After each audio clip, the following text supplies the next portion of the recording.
And here we go. We're going live. We're going live. Welcome, welcome, welcome, welcome, welcome, welcome, everybody, to tonight's episode of our D&D stream. Everybody, yeah, Sing it if you know it. rock your body, Oh my god. yeah. So total. Back streets, back. All right. Way to go. All Rick. right. Way to go. Boom, boom, boom. All right. Boom, boom, All boom. right, all right, all right. So I'm excited for tonight's episode. A couple things at the top of the show before we get started. Again, my name is Fred. I will be your dungeon master. Sorry for the poor lighting. My light went out, so we're just going to have to deal. So with that being said, guys, I'm very excited for tonight's episode. A couple things. Joshua, you got married. Congratulations. Oh, yeah, Carly, I did. you also got married. What? That's I Same did. weekend? Yeah. Very interesting. I'm going to have to... Did you guys So cool. go to each other's weddings, or We were present at each other's wedding. Yeah. that's awesome? It's Yeah. good that you got to be there for each other at Yeah. Supportive. weddings. Yeah. So, Yeah. I was a Was that witness. really? I was a witness of my own wedding. Yes. Yeah. So, yeah. Congratulations, guys, on marrying each other. That's cool. Muchas Thank gracias. you. Wow. Well, muchas gracias. And then also, I found out the gender of my child, so that was cool. We were wrong. Everybody was wrong. Like, I was It was right. not You were very it was wrong. not a Oh. dragon, and it was not a boy. It was Yeah. going to be a girl. So That's close to a dragon. It's I a girl was wrong. lizard. close to a really, dragon. guys. Remember. The 5th of November. The 5th of Yeah. November. August Yeah. 5th of July. Yeah, the 5th of July, because that's Yeah. when we announced. Also, we have, Josh and I have a book that is in previews right now, which is Skyland issue 4 and 3. Technically, you could order both those still. And books in comic book shops Yeah, right so now. you can actually go Yeah. to any local comic book shop, pick up our Skyland series. So if you're into fantasy, if you dig, Dungeons and Dragons. If you like watching what we're doing here, but yeah, Then, it's yeah. essentially it's a story. Skyland's even better. Skyland is us with years Oh, of it writing versus well, actually, no. Actually, I put a lot of effort into this. Equal amount of effort, I would say. So, but yeah, Skyland is a epic fantasy story following her hero's journey to essentially becoming a. You'll find out if you read it. There's the tagline there. So yeah, any comic book store in the country, give them a call. Google my local comic book shop. Find one that fits your vibe. Give them a call. Tell them to order Skyland issue 1 through 4. We'll love you forever. Also, last thing for my docket is please subscribe to the channel. So Mainframe Comic Con, we have a convention that is going to be coming live on August. Oh my gosh, what days is that going to be? That's going to be, one second here. I think I have the dates. Okay. Mainframe Comic Con is going to be, let's see, we've got some special guests, which I'm really excited for. Donnie Cates being one of them, which I'm really excited for as well. Let's see here. Who's Donnie Cates? Donnie Cates, he did Thor, Venom, God Country, Baby Teeth. Just Google Donnie Cates. You should know who that is. Oh, he directed. Directed? We have some comic artists that are going to be doing. We have Kevin Eastman just signed on from Ninja Turtles, the creator of Ninja Turtles. So he'll be there. It's going to be August 15th and 16th on our YouTube channel, Mainframe Comic Con. If you want to see any of our old videos that we've done, not too old, like last week, 2 weeks ago, we have an interview with Kevin Smith, David Harbour, and Maxwell Jenkins. And many others. Jeff Garlin. We had Jeff Garlin on our show. That is cool. So feel free to take a look at Mainframe Comic Con's YouTube channel, guys. We're going to have some more celebrities coming on August 15th and 16th, and we're really looking forward to that show and some very special comic book related announcements. And let's just say, without giving anything away, well, then I can't say anything, but yeah, it's gonna be pretty cool. All right, so let's get, let's get started. I'll have everybody introduce yourselves and your level trace characters. Starting one at a time. Let's start with our regular order, guys. We'll start with Josh. I am Lokilani Ocean Reaper, a member of the Madrove clan, and I am a human blood hunter. I have some terrible things that have happened in my past that I want to seek a little bit of revenge for. Ooh. That's exciting. Okay, and then to your right, we have the man, the myth, the legend, Terry Mayo, everybody. Well, hello, Frederick. How are you? You're doing pretty good, Terry. I miss your face. It's, going a week without seeing it kind of hurts me. I know, right? I get to stare into your lovely eyes once more, my friend. So you set the mood lighting for us, and everything. I know I dimmed the lights for you guys today. It's gonna be a very romantic episode. True friendship. Love to Quiet Storm presents D&D. I'm Terry Mayo. I'm playing a character named Lox. He is a grung from the island of Orn. He is a 3rd level assassin, rogue. Surprise. Small in stature, big in heart. Did I get it right that time? I think so. Yeah. Yeah, all right. Only took 7 episodes, but yeah, there we Pulling up your go. guys' characters right now. He's been fun to play, and I'm enjoying it. So I'm having a blast with your accent, your role playing. You're going all into it. When you first told me you were going to play a grung, my initial reaction was, "How the hell is this going to work?" Because normally your grung's very strong by all means, but normally you're like the muscle of the group, and a big dominant character. Now you're like this little tiny cute little grung, and He's still the muscle of the group. Yeah, I was going to say. Which has been quite interesting. But yeah, it's worked out. He's the strongest of us all. It's worked out really well. It's been good. And then to your right, we have our first Fae-born sorcerer, Miss Carla Valier. Hi. Yes. Oh, that's exciting. I still First time. gotta change your banner, by the way. I still gotta update that. You haven't? Oh, okay. So hi everyone. I'm Carla, and I play Danan. She is a really shy, out of control Eladrin. She's a Fae-born sorcerer, and like you mentioned, and it's a homebrew class that we created for this adventure. So it's fun. Yeah. No, I think it's gonna work out quite great. I love again. We're gonna create a campaign book for this campaign. We're gonna have everybody that's playing in this campaign help us out. We're gonna publish that bad boy, and you'll have the opportunity to play in this crazy world that we're creating together, with characters and classes that we're also kind of going by the seat of our pants here on. So I'm pretty excited to see how this plays out. And for the future, it's pretty awesome because level 3 is when finally you can start seeing some changes of what it was originally created from.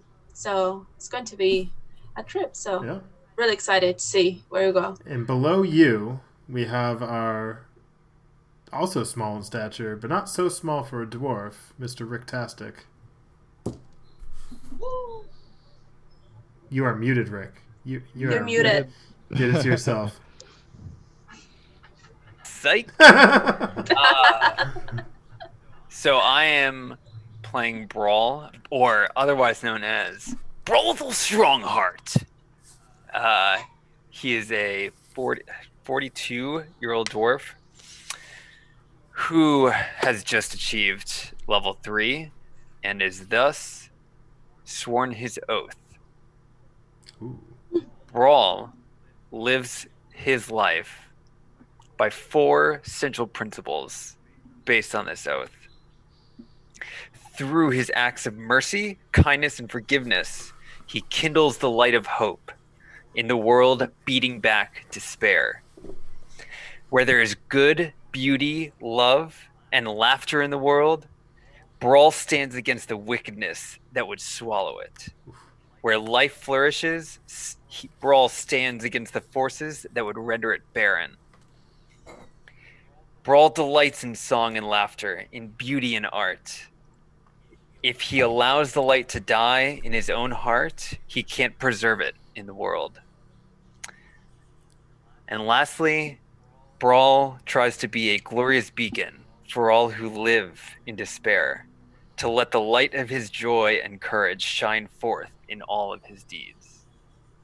Wow. That was awesome. Wow. Well done, Sarah. That was Well awesome. done. That's a hell of an intro. We need some brawl in this Yeah. world.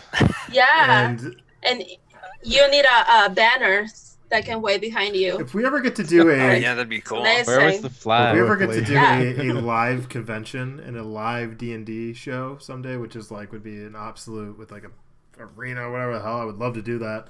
Putting it out there into the ether. I would love for when the audience hears you, like, and my name is, then everybody just screams, Brothel Strongheart. And at the same time, the audience is screaming at you, with you. It'd be quite fantastic. Brawl! Yeah. Brawl! Brawl! Critical Brawl. No, okay, sorry. Different show, No. different show. All right, and then below our We're all fans. We're fans fans of other Super shows. gigs, I'm a big yeah. critical Role fan. I can't wait to watch it tomorrow. Too. Yeah. But with that being said, below Mr. Rick, we have Mr. Barney. How are you, sir? Doing mighty fine, thank you. You sound mighty fine. How are you? Pretty good. Thank you. I've been drinking a lot of tea. I am playing U-Calo, also known as Cal, a half-elf ranger. And I'm going to go ahead and try to tackle the Horizon Walker class with this build. I'm very excited just to jump into that, and I feel like it's really going to play off of his backstory very well. So, Yeah, we were talking about that a little bit in privately, and I'm excited to see the progression of your character, and very much looking forward to it. In fact, this campaign has been very interesting because this is the first time that we've been actually able to, as a DM, have conversations with all the players, and you guys offering things to your characters and the progression of the characters. 4 of the 5 of you so far have tweaked your character in a certain way where you're creating your own. So I'm pretty excited to see how that plays out in this campaign. So with that being said, Who's the odd man out? Who is it? if you're happy, No, then you know it, yeah. raise your hand. Yeah. You guys aren't happy? Oh, yeah, sorry. Wait a second. There's only Well, I 5 was- players. Yeah, so I said 4 out of the 5 of you have tweaked your Whoa. character. You said 5 out of 6. 4 out of 5. 7 out Whatever. of 20. All right, let's start. We'll see when I rewatch One this. is It's wrong. like 50 feet long. Yeah, you know Fred's really good with math. Yeah, math and dimensions. Okay, well, let's start tonight's episode, folks. Here we go. So, where we last left off, the group ventured to go find an antidote to save Sara. On the way back with this antidote, they were spotted by a group of Orogs, Sumet worshippers, and they engaged in battle. And it wasn't until a fireball was thrown that the battle ensued, and then Danan fled back to Sturgeon Point to go save Sara. Through a heroic battle, and Loki staying until the end with his now I say growing closer friend, Brawlthal, they were able to vanquish the remaining Orogs before they were able to discover the secret identity of the camp, or whereabouts rather. Rushing back to the camp, Sara was able to be woken up by Danan, a little out of it at the moment. She's sitting on a bed. She spewed up all the poison that was in her system. Danan learned that Sara may have been poisoned before she was actually kidnapped, which raises some questions in the camp. We know she was. And then Lox left off below a table, rummaging through a bag. Brawl and Loki began their walk home after burying the Orogs. And our good friend, oh my gosh, I'm waiting for your name right now. Oh my gosh, U-Calo. He exited the room when they called Thomas because of annoyance. And that is where we left off. And I'm going to give the floor back to you. Let's start with Loki and Brawl walking back to camp, and we'll start from there.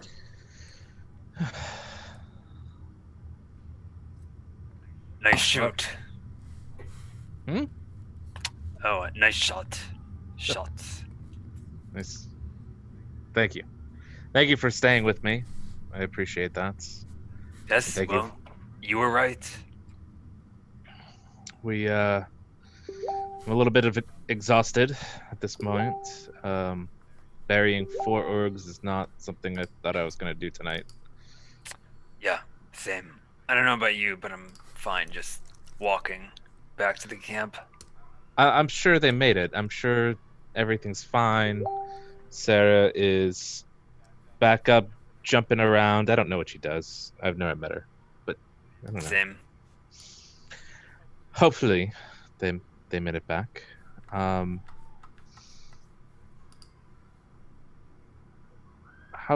far are we? Do you recognize where we are? Actually, we were just on the road, right? It just doesn't feel like we've gone that far. Was it a couple hours from the camp to the other camp? You were about, just to kind of chime in here, you guys are about 20 minutes away from the camp at this point. Okay. About a 20-minute walk, 10-minute run. We didn't turn around, right? I'm really hoping that we're going in the right direction right now. Make it. I guess if we just keep going for another 20 minutes and we don't find anything, then we know that we've gone the wrong way. Well, I think if we just go back the way that we were originally going before we ran back to chase these Orogs, we'll be good. Okay. So what was your take on how everything went down? How everything went down with the enemy camp or with the patrol? The patrol group. I mean, I expected after Lox, fired his first shot and ran off, I thought he was actually giving us a chance to get away, to find our way back to our camp. But then there was that explosion in the middle of the patrol, and then we had to fight, right? At that point, there was no turning back. Yeah. Which is when I realized the foolishness of my decision to attack. That yes, I think next time we should have a plan. That was my mistake for not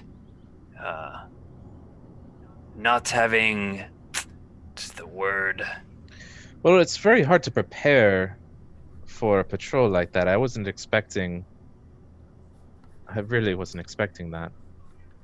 Especially so close to camp. Yes. However, I'm quite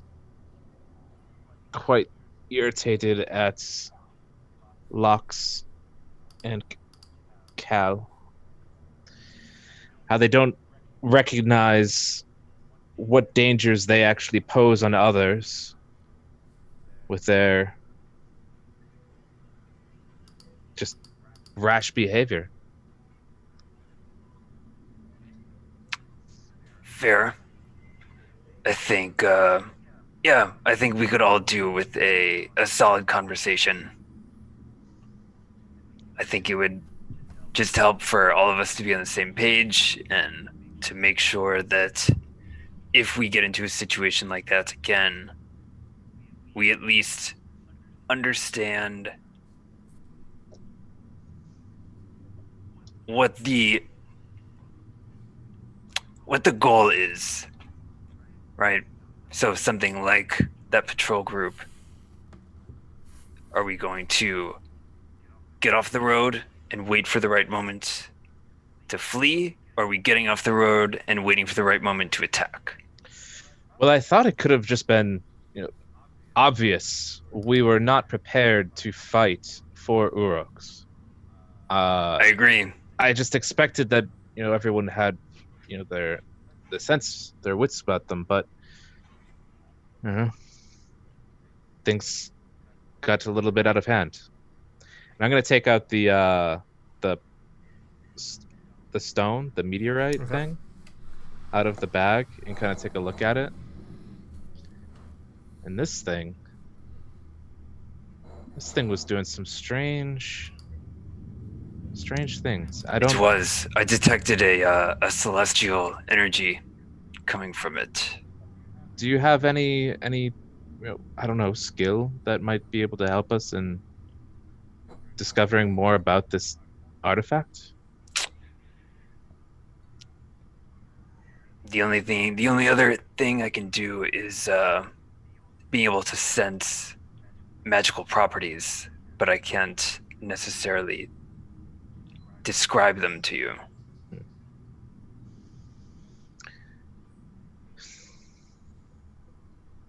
It feels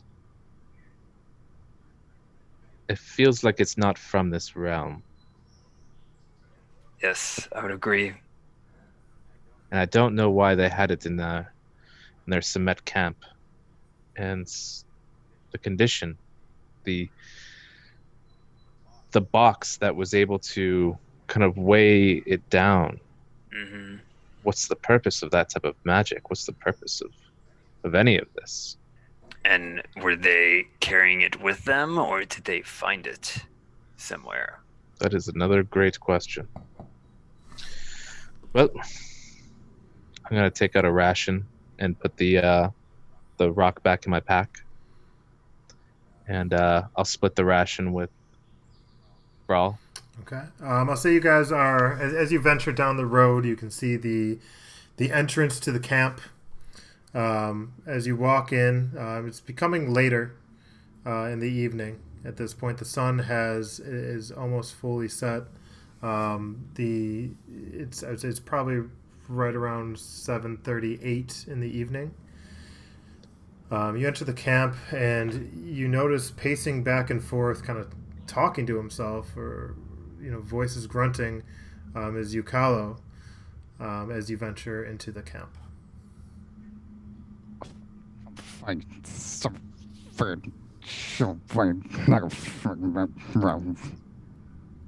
you alright, mate? Hi.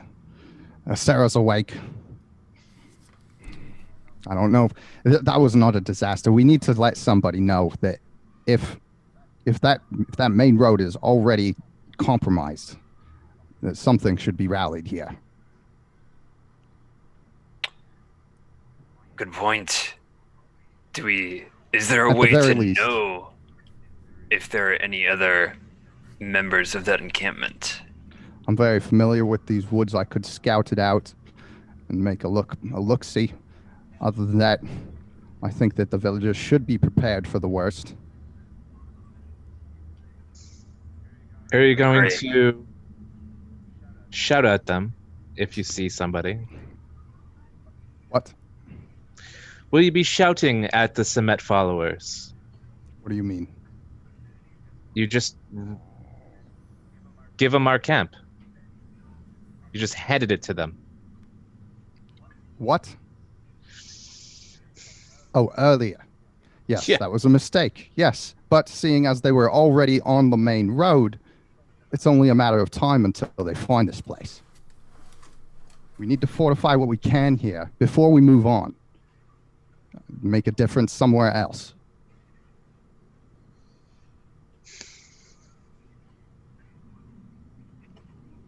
Listen, I don't know what you're looking for, but I don't think I can give it to you. I'm gonna pace away. All right. What the hell's with him? What is his deal? Don't know. I don't know him well enough. What did you just call me? I said I don't know him well enough. Oh, I thought you said something else. I was starting to think that we might be getting a little bit too close. I just turned bright red. I thought you said my love. Yeah. It sounded like my love. Yeah. It's like, Oh, my ooh. My precious. Just covering it up. Oh my god! I just turned. Guys, Precious. look at my complexion. I am bright red. Oh, okay. That was great. I That love would be this character arc. I'm glad I wasn't the only one that heard that. And I heard it, but that was. But he just stumbled over it. But that was. It could have been two different things. That was a hell of a walk. So as you guys are discussing outside, I'm gonna go into the tent where Lox is scrummaging through his bag. All right. I'm still in my bag, just kind of, I mean, like not all the way in, but clearly doing something in there. Danan, you're still in here, right? Yeah. Sarah's, is she in here? Does she leave? Yeah. So in Can't the remember. tent right now is Sara, and Sara, Danan, and yourself, and the herbalist Sloan stepped out to get water for Sara. Yeah. So from inside the bag, so it's like echoey a little bit, but Princess, I'm glad to see that you made it okay. Yeah, me too. And I will just like get closer to the bag and just peek. Are you okay? Oh yeah. Just we're back in the camp. I feel like Sara is obviously alive, so that's a plus. Yeah. And you're here, so that's good. I'm so sorry, Lox. I think that I screw it, and I'm sorry. I didn't know how to react, and I think that I endanger everybody. So I wouldn't worry about it. I'm sure no one's holding any hard feelings against that. I mean, we're in the heat of battle. What can you do? Well, things coming up on you. You don't know who they are. And I stick my head out of the bag because I know Sarah's in here too. And, you've got your own baggage, things going on. So I just wanted to make sure that you could get back here in time, that you could do what you needed to do. I mean, ultimately, as long as we are together, we should fight together. That's what I think. Yeah. And, sometimes that doesn't happen. But as long as you're safe, and that's what matters. Thank you for being my friend and for having my back. Okay. So I find what I'm looking for in my bag, and I I have noble clothes or outlander clothes. So I hold up some gloves, and I toss them towards her.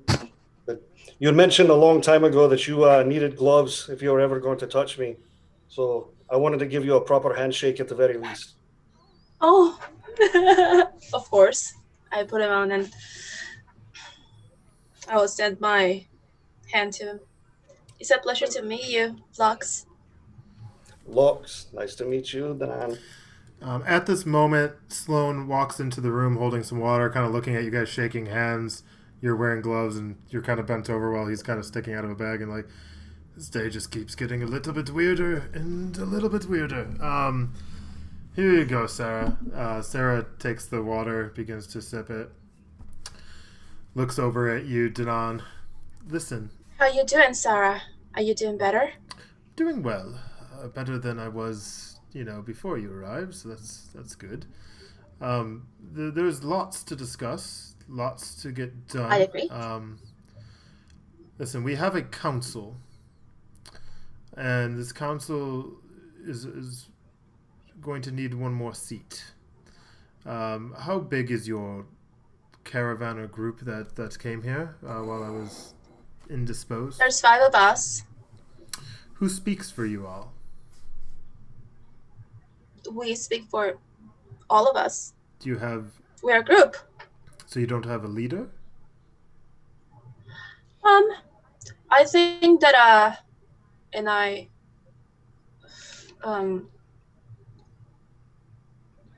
turned to Lux and I said, I think that a group of frogs are called an army, so I guess that we are an army. Well, every army has a general or a leader or a captain. But I would advise that I need one of your group who will speak for the group to come to our next meeting. I'm going to have a cabinet meeting tomorrow, early, at dawn. Well, we'll just say you have enough time for at least a cup of tea in the morning, but early enough. So please bring one of you. I'd like to discuss your involvement into our and acclamation, if you will, into our group, and what we can expect from you, and vice versa, and what you need. Whoever you would like to appoint, just please make sure that they are at my building, my hut. It's the one to the right over here, bright and early. Of course. Now, if you we'll do that, but if you before go ahead. Before anything, I would like to speak to you privately. Before that meeting, I will just, if you have 10 minutes before that meeting. Sure, my dear, sure. What would you like to talk now or later? No, privately, if it's possible. I know that you need your rest. Yes. And I've been resting for I know. quite some time at this point. I have more planning to do than rest. I think I need to attend to that, and also a bath, because I'm not quite myself at this moment, as you can understand. I will. Oh. Just wave my hand, like, really quick. All right. And clean her clothes and everything. Oh, you're going to use prestidigitation? Yeah. She looks down at herself. Thank you, dear. I'd still very much appreciate a bath. Yeah, but at least now you need to, your clothes are no soil now. Well, this is very kind of you. Sometimes it's best to wear the stains, though, because it does remind us. It would have been let's just say this, what I've been through the past few days, I must not forget. But with that being said, I appreciate the kind gesture all the same. If you'd excuse me, and your name was, I think I overheard, Danon, correct? Okay. Yes. If you'd excuse me, Danon, I'm going to go take my bath. Of course. Be careful. I'm Don't need anything. As she stands up off the bed, she has her staff, and as she hits it, you can tell there's some weight to that staff, and there's an energy about the staff that you can sense. With your Fey ancestry and everything, you can sense some kind of divine energy almost coming from the staff that she's wielding that gives her much strength. And then as she stands, she uses it to kind of help herself out, and she walks out. Sloane kind of looks over at you. Well, are the two of you in need of any other remedies, or are you guys just... Wow, that was great. She's strong. Yes. Right? She seems well, she's always been strong, but she seems back on her path, if you will. Is she who does she follow? Does she has like who? In regards to a master, or what do you mean follow? No, like but God. Sylvan, who? So she seems really strong. You see the giant summer oak tree made of metal in the camp, right? Yeah. Well, she made that with her magic. It is to worship Sylvanus. But I would say that's her call. Her beliefs are her own, but her purpose in this world is to give back our island to nature and to the gods. We've strayed far too long. I agree. speaking of that, I brought some herbs from the camp that I'm going to give you, just in case there's any other poison situation. He looks at the herbs. I'm not going to give him all of it. I'm just going to give him just a little bit. And he looks at the pinch that you gave him, and he says with a very long, Oh, it's more like like a handful, like a handful. Yes. Holding it, he looks at you with a very long, drawn out, "Thank you. I'm sure this could come in handy. Hopefully, I'll never have to use it again." Exactly. Now, if you'd be seeing yourself out, I'd like to clean up and get some rest for tomorrow, because I'm also on this council, so I'll be seeing whoever of your group there tomorrow. Okay.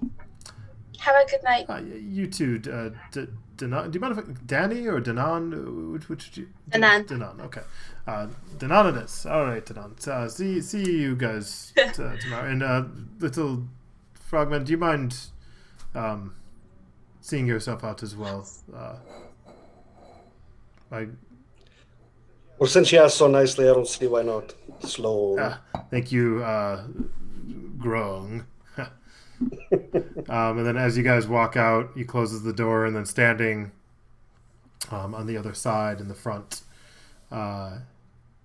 you see Loki, and you also see Brothel, and then kind of venturing further out on his own, kind of walking around the camp in the background behind them, you see U-Calo. Looking for Thomas. Oh. To hang out. Something like that. So as they exit the building, Loki, you notice them. You guys are probably about 10 feet away from each other at this point, the four of you. Well, I guess you found your way back then, yeah? We did. We did. We managed ourselves. Good, yeah. We buried a few. You buried a few. Well, Buried a few. gave them more of a proper burial than I'm sure they deserve, yeah? Yeah. It wasn't religious. No spiritual words were spoken. No. Not a drop of urine was spared, I'm sure. A lot of dirt was thrown too. Do you suppose there's a longhouse or an inn we can sit down, maybe recap a bit of what's been going on? Yeah. Yeah. How about Yeah. that place that I got the ale at last time and for breakfast? I could use another one. I think you could always use another one. Yeah. Yeah. I pick that up with my elven ears, and I hear ale, and I just kind of stalk behind them as they move to the local tavern. So you guys walk into the tavern's really in the back of a longhouse. So where there's some beds, it's kind of like a makeshift longhouse where you have the beds that are laid out, and in the back is a single bar. And you walk in. There's people standing about.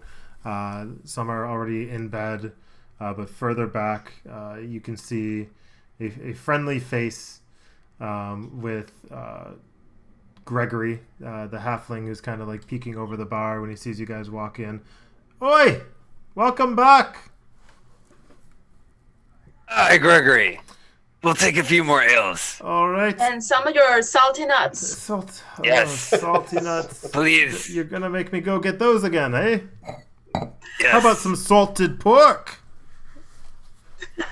We'll take that and your salty nuts. It's one or the other, my friend. We have to ration here. I have. If he gets the salted nuts, can I have the salted pork? I'm going to I bring. think we can each have a salted pork if we want Listen, it. none of y'all hunted it.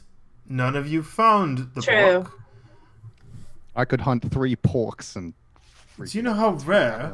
I could hunt 10 times that. It was very interesting. I found this actually. This piggy. It was more of a boar, but Was it a little piggy? It's not so little. How big is this pork? Okay, well, that's neither here nor there. I actually found it already dead, which I found to be very interesting, but it was very fresh. Oh. Very fresh. Well, as long as it's fresh, as long as you didn't find it, 12 to 24 hours after The blood was it still died. the blood was still there. It was very interesting. Was there anything interesting about the corpse? Did it look like it was hit with weapons or torn apart? It was headless. Was it a clean cut? It looked like it was with a knife. Whoever killed it must have just wanted it for sport, but it was literally. I must have found it just moments later. I don't know. Which is very, unless I stole somebody's meal, but which is also interesting because you'd think they'd be in this camp and everybody saw me carry it in. So I don't know. I want to recall something else with its head off. Wasn't there a human body that had its head torn off by Cal? Yeah, so I mean, you remember when Cal was standing over a body? Yeah, it didn't have it had its head still, right? Yes. Yeah. Okay, I just want to make that clear. Oh, that would have been dark. Yeah. I have a vision of that body, and I'm just making sure I remember that it still had its head on it. Maybe Like, Loki's okay. a little trepidatious about the pork. I'm a little bit weary. little cautious. Well, anyways, I don't have any salted nuts, but I will be happy to get you some salted pork. It'd go bad. We don't have much, coolant here to keep it fresh. Have you already cured it? Yeah, it's ready. I mean, we got this. I mean, it was probably midday when I got it. It was right around the time y'all set out, I would imagine. So it's fine. It's good to go. Damn. Can I? Why would you just find? We can check A it out pig? later. Hey, barkeep, where did you find this pig? It was not far off the main road, really. It was. Why so much interest in a dead pig? I mean, it's just a freaking dead pig, folks.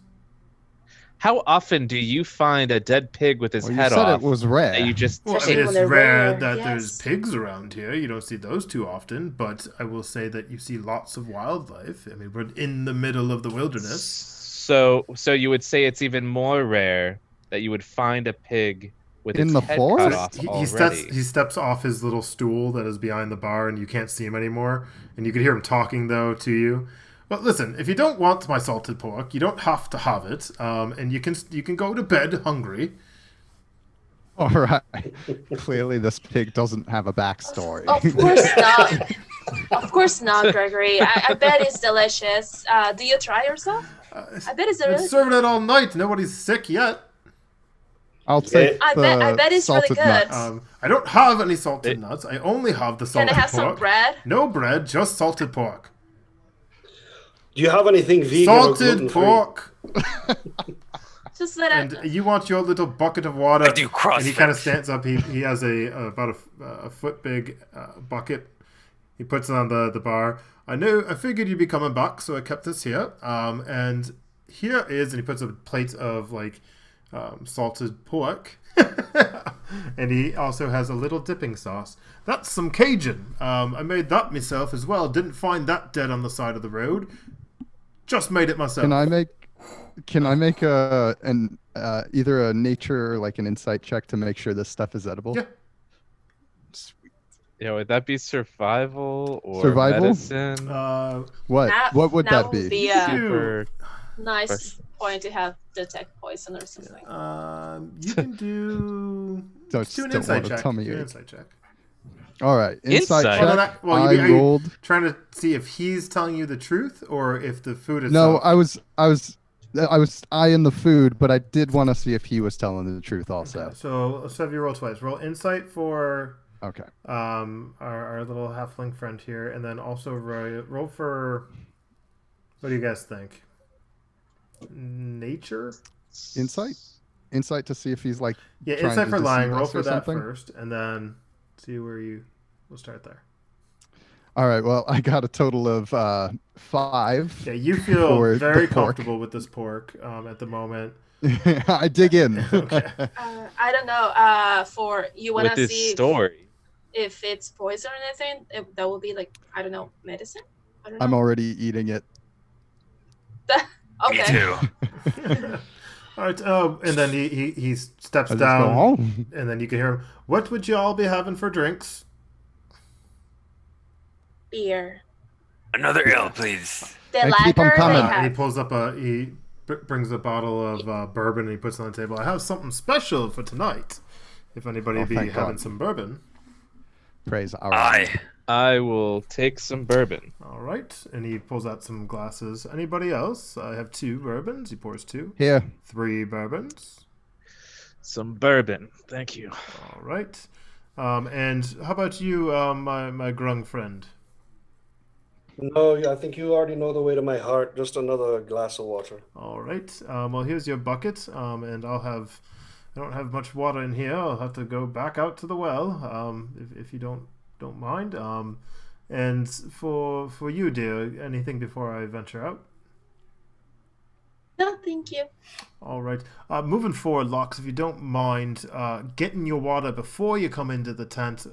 I'm courteous and all, but the back and forth and then leaving I trust y'all. You seem like good folk. But if other people walk up, I have to serve them too. So just moving forward, why don't you get your own water before you come in, because I don't have any here.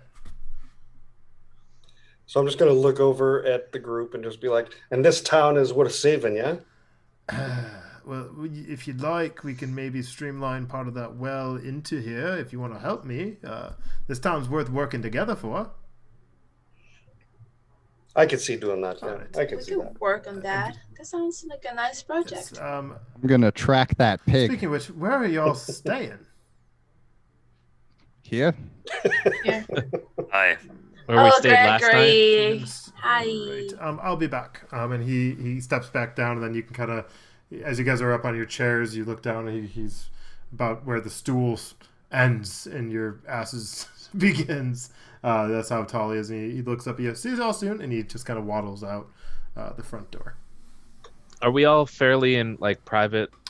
Like, Yeah, is there just, anybody else around? looking around, the Patrons? closest person to you is probably about 20-25 feet away, towards the front of the tent. There's some people already sleeping, but from your vantage point, it looks like everybody's pretty much out of ear sight or ear hearing. You're shot. Ear shot. So whispering, though. What are we gonna do with all this gold? What goal? That was You know damn well what I'm talking about. Language, Loki. Damn, it's what beavers Hey. put in front of rivers. so we came up with some information.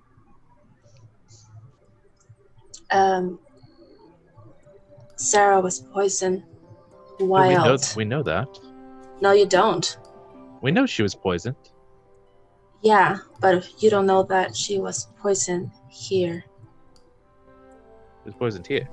Yes, she was poisoned. She was having supper. And that's the last thing that she remembers. So Who was in the room when she told you that? it was the herbalism guy, the herbalist, Sloan. What was his reaction? Do I remember, DM? Sloane's reaction, he seemed pretty much into. At that moment, he was very busy and preoccupied with his shot. So Okay. his reaction was very much. It's almost as if he didn't pay attention or hear it. So I think that I'm not sure. He seemed really busy, but he could be pretending to. And of course, because she got poisoned with food, I will be careful with things that we put in our mouth. In this town. Dum. Are you eating the pork? Are we a threat to anyone in this village?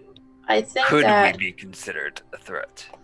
I don't know if if you picked it up, but this fur guy seemed really disappointed when we brought Sara. Yes, I remember that. So, the question that we need to ask is, who was feeding Sara? Did she make the dish herself, or was it actually given to her? Or was she having dinner with others that had an opportunity to slip something in? Yeah. Well, if she was having dinner with others, wouldn't there be another story? Somebody else a witness then? Yeah. It's likely that Sara knows a little bit more than what she's giving us. Yeah. True. At first, she didn't want to acknowledge. I think that it was probably because she was coming out of unconsciousness. But she seemed really defensive about the fact of being poisoned here in town. So, but she seems really strong. And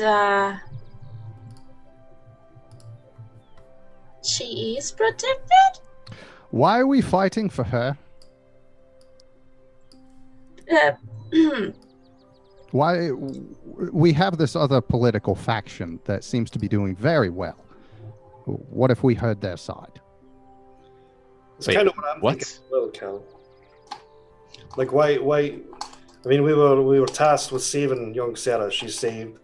This town is obviously in some sort of disarray. I mean, are we committing to playing, as my people would say, Nancy Drew, or are we just going to move on to more important things? And also, we were kind of thrown together as a group. Are we committed to stay together as a group, or go about what we were doing before we met? I mean, I feel like we haven't had a chance to really kick back and discuss any of this before we jump into the next adventure of the Mighty Five here. What is this Mighty Five? Who are we? What are we doing? Well, first of all, we're not going to be called that. Yeah, it's kind of played out, but still, you know. It gets the message across. Great questions, and we should certainly address all of them. Well, at the moment, I am exhausted, and I'm could use a long rest. Likewise. I know you I boys don't are, have space. are tired. Before you doze off, though, Danan and I were told that there's going to be a bit of a meeting in the morning. They're looking for a mouthpiece from us. Yeah. So before you go sleep on that, I Why? think we should discuss who's going to be the mouthpiece. What do they need from us? Danan, maybe you can explain a little better. I was a little preoccupied in my sack. Yeah, I think that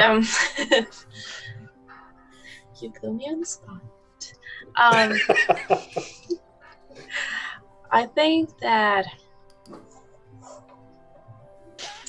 DM? no. The thing is that okay, I need to come clean with a lot of things, guys, but I'm not ready yet. The only thing that I can tell you is that I've been approached by some kind of higher power, and they told me to protect Sara. I guess that she's important, and I believe that if they are intervening directly, it's because this is bigger than us. Maybe it has to do something with the island. Maybe it has to do something with the freaking birds. I don't know. I'm not supposed to be here, but I'm here. How did the higher power identify himself or herself? It's kind of a mystery, and I cannot do it right here. So how do we know its intentions? lie with our best interests. Well, it's the gods, right? Not every god is a good god. Yeah, that's true. So we've got mystical beings telling us to protect Sara through you, is Yeah. what you're telling us? Yeah. Okay. So on top of that, we've got these warriors of Semet. They're taking over our entire country. I don't know anything about this Sara person or how she can help. But I do know what we can do to fight back is if there is anything we can do to fight back, then we should. Because I, for one, don't give my land for free. Aye. So what does this all have to do with the meeting tomorrow? Do we even know what this meeting is about? I think that has to do with the fact of there's a coup in town, and They're as far as having a we meeting know, about a coup? I have no idea. That would Why be you don't excellent. go next time and stay in the room before leaving? I'm sorry, I'm dealing with some things. Me too. I take So- out Too. some feathers and I start making a really cool cape. I think if we're committed to helping this town, then whatever the meeting's about, we are obligated to at least hear them out, see what it is. There's no harm in that. Then we all Was go that- together. I give you that. Why would wasn't- none of us speak for each other? We We should all all speak go, for ourselves. right? Yeah.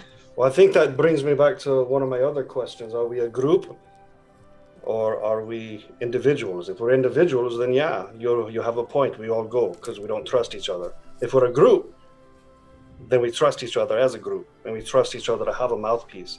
They've asked us specifically to pick someone. If we show up all together, then I've known some warm bloods long enough to know how easily they are offended. So, I could care less either way as far as this little town goes, one way or the other. But Lux. I don't understand why they want to speak to one of us.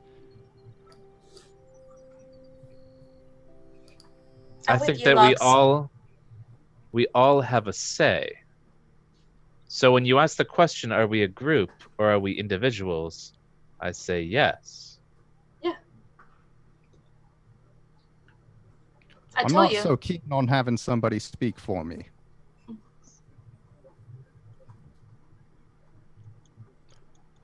We don't know Well- anything about what this town meeting is about. Is there anybody we can ask?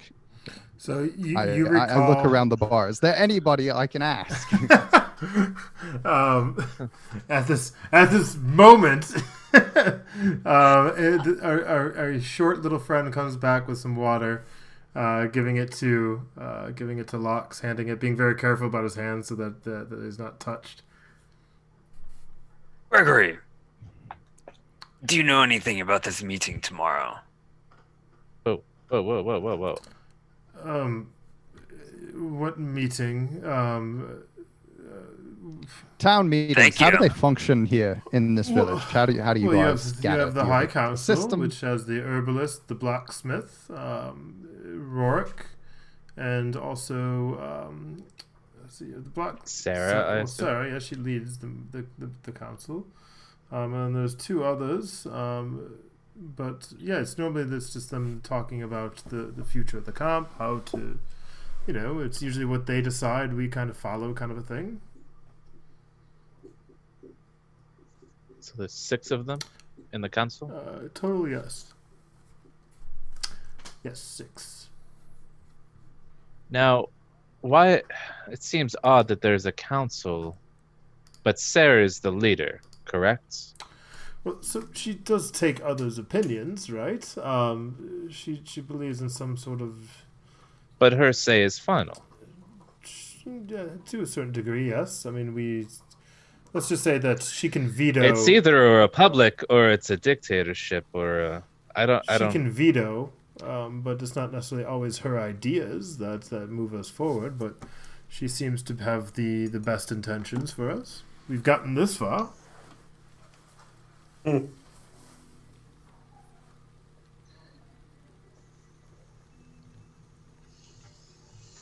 Thank you, small bartender. I mean, it's, Jesus. All right. I mean, there's not much more I can say on the matter. I mean, Sarah, you'll make it. You just got here. You make up your own minds. It's just. Listen, the ale you're drinking, the food that you're eating, the longhouses, all of this is because she made it happen. If Orog is the one who keeps wanting to push the narrative to go fight right away, we don't even have any warriors. He's just bloodthirsty. I mean, if it wasn't for her, she must have bided our time. But you know, as far as I'm concerned, you're the first real fighters that have come our way. So, well, we noticed once we returned to the camp after we had rescued Sara that there was a change in the village. There was a new name. Sturgeon Point. Sturgeon. Sturgeon. Yes. Like the fish. Where did that come from? It just happens to be in this local area over here. It's what we came up with as a group, I guess. Without Sara or with Sara? That was more Rorik's doing. But yeah, I think he got the inspiration from the fish. And then seeing as we're on a point, it just kind of made sense. And we haven't really fully named the place yet. I think it's a cool name. Now, I'm curious why there's no fish at your establishment.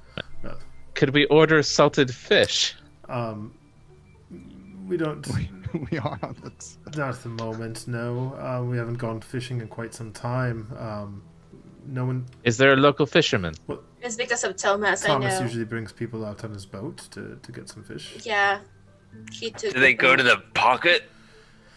Oh, the non-pocket. That was a joy when I got in it. Luckily, I stayed in it. Followed Thomas's direct orders, you know. It was good. Yeah. Yeah, we'll have to do some more diving and get the rest of our gear. Oh, you lost some stuff. Yeah, some stuff. Like a boat's worth. You know what I find interesting in all of this is I've been meaning to ask you, and a couple of things. When you left, our blacksmith got quite sick. I believe he got a little poisoned, in fact, and went to the herbalist and came here and started. So being a bartender, you kind of hear everything. It's a small did town. any of you happen not many to people. do anything to Poison the blacksmith? Yes. With We had what? Our good interactions with intentions? him.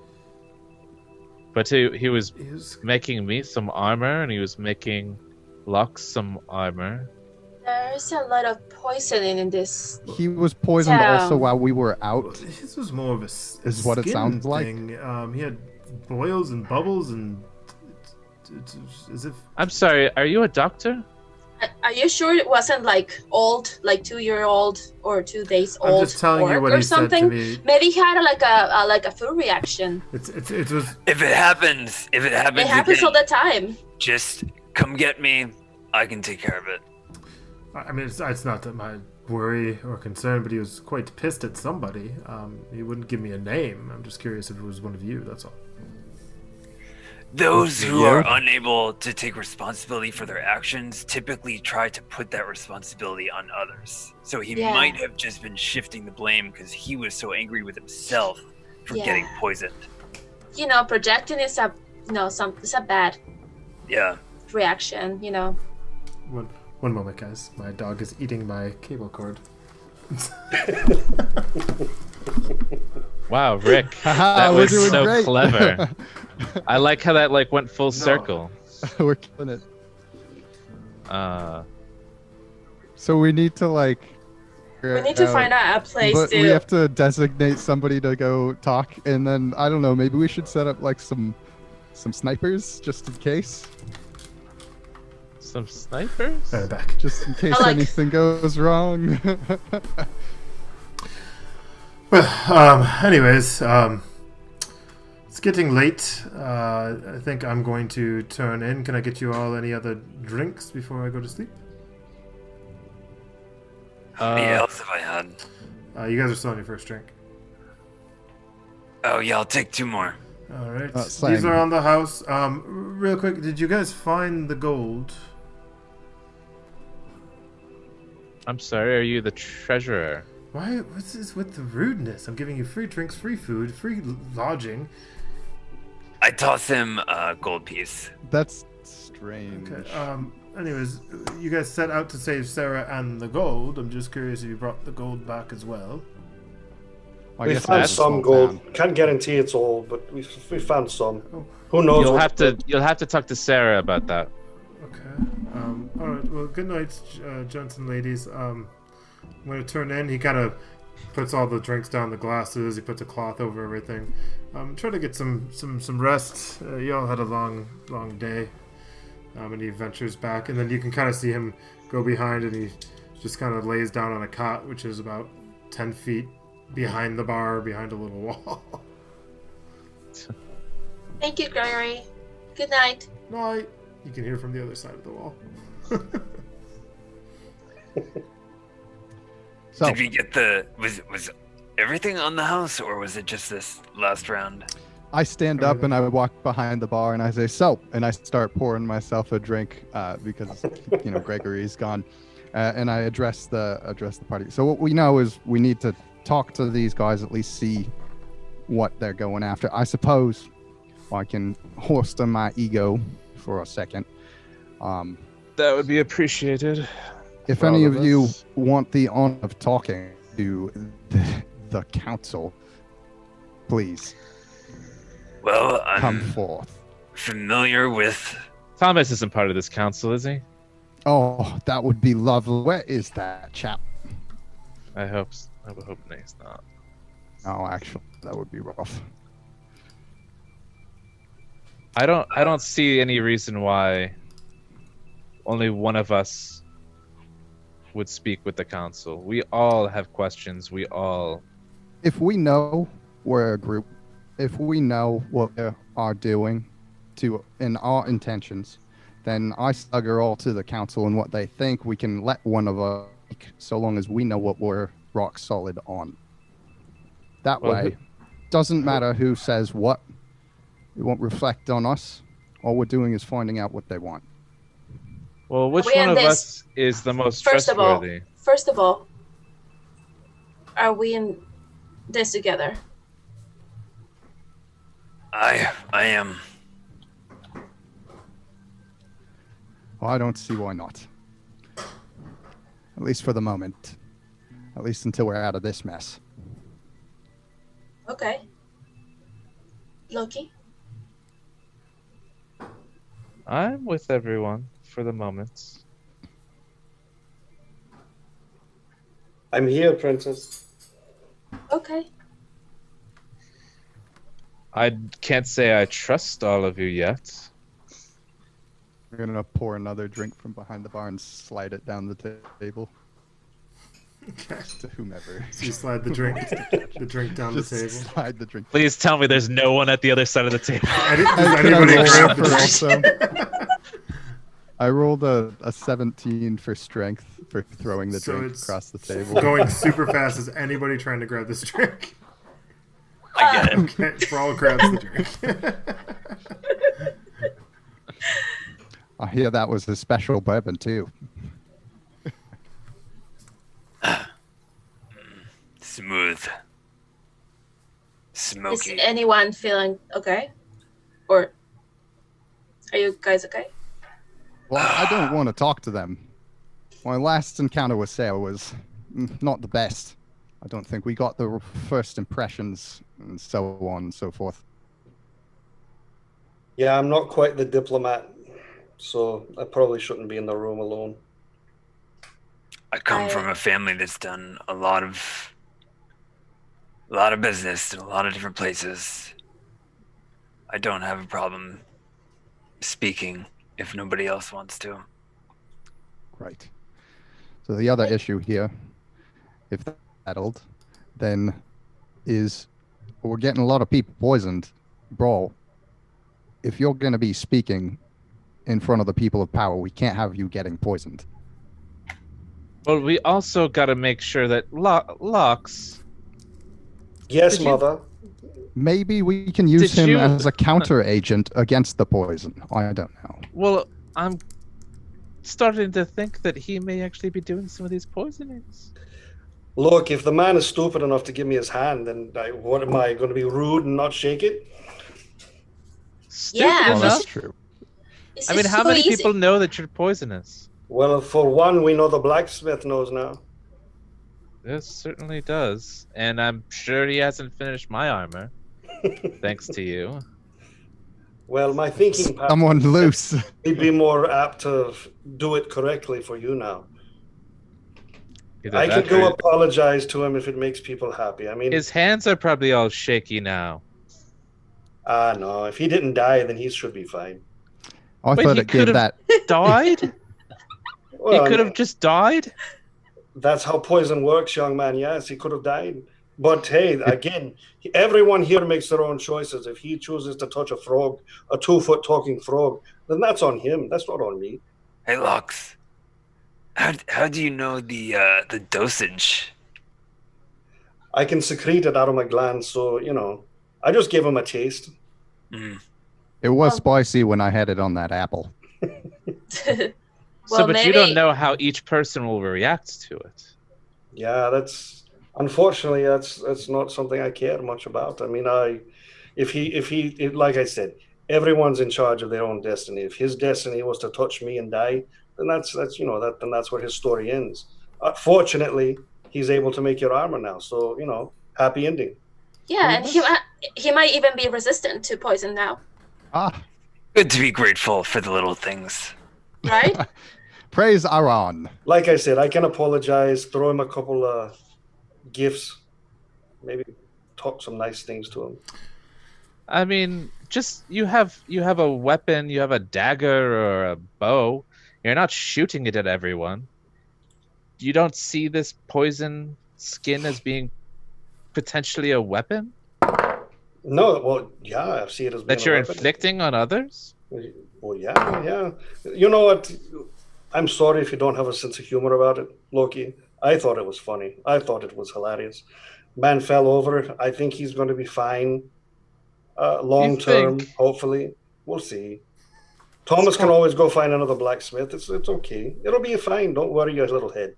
That's called murder. What is wrong with you people? I'm gonna take out that net that I bought a while back and just kind of God. toss it over Loki and say, "Gotcha." You suddenly hear some rain coming down again. It is now roughly right around 9:30, 10 at night. And you can hear the rain kind of tapping on the roof. Second thing that we need to figure it out. What's going to happen with our findings?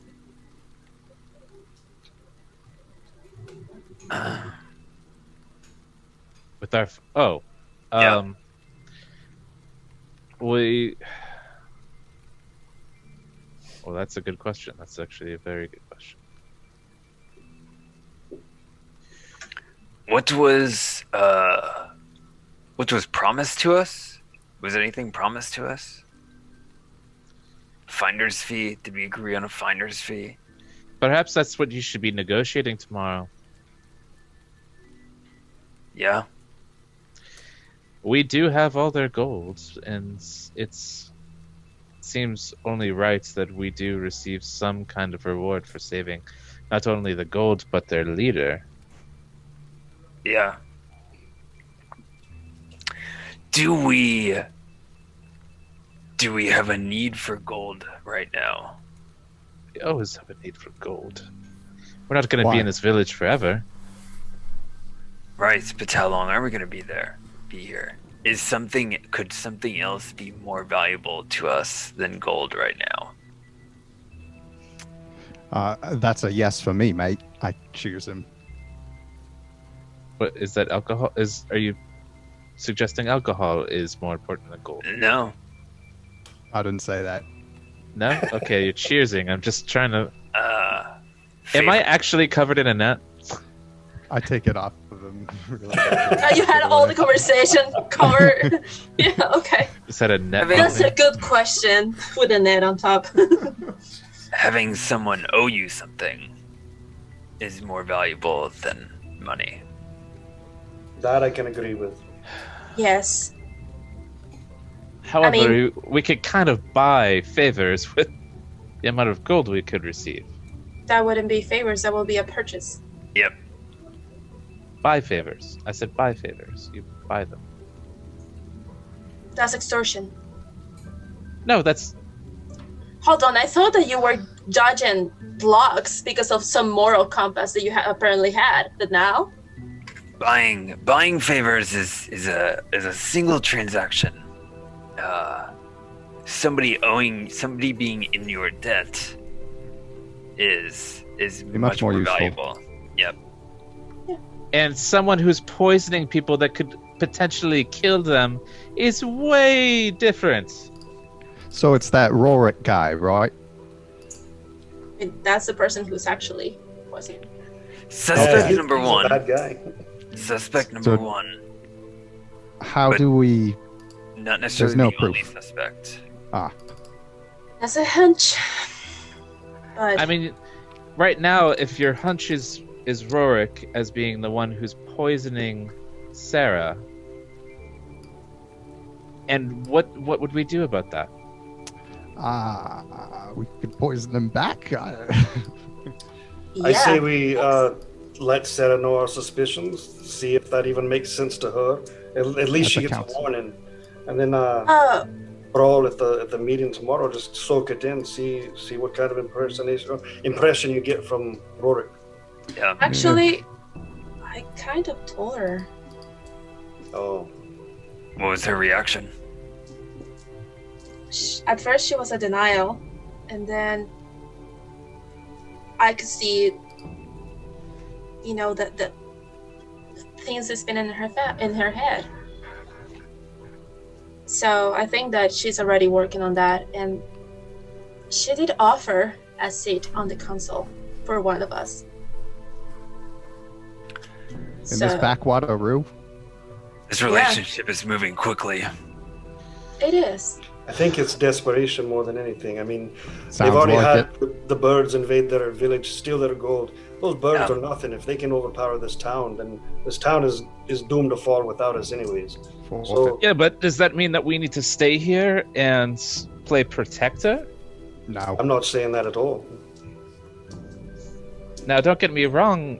I feel that this village has done nothing negative to us, and thus we Warn can 'em. leave this place. My narrative is that the Nan is getting some sort of guidance more than this group to protect Sara. And out of all the people in this room right now, I do trust the Nan. And if what she's saying is true, then it's true. It's true It's to me. true. It should be true to you too. So if Sarah's the priority, then we make it the priority and we protect her with everything we got. I might not trust this deity, but it does seem like it's the most obvious path forward. Yeah.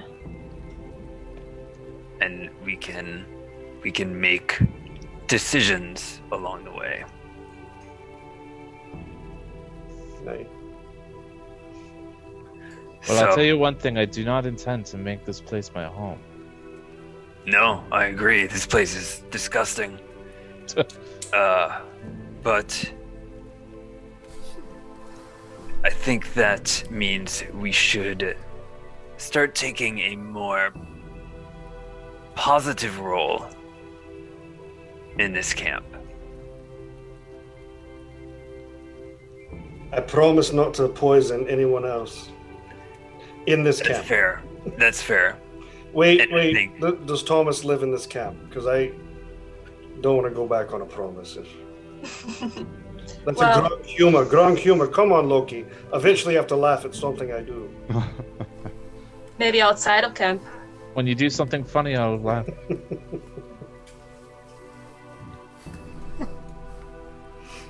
Moral compass.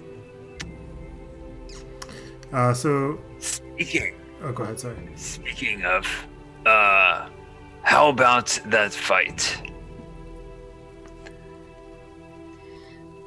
That, Which one? Yeah.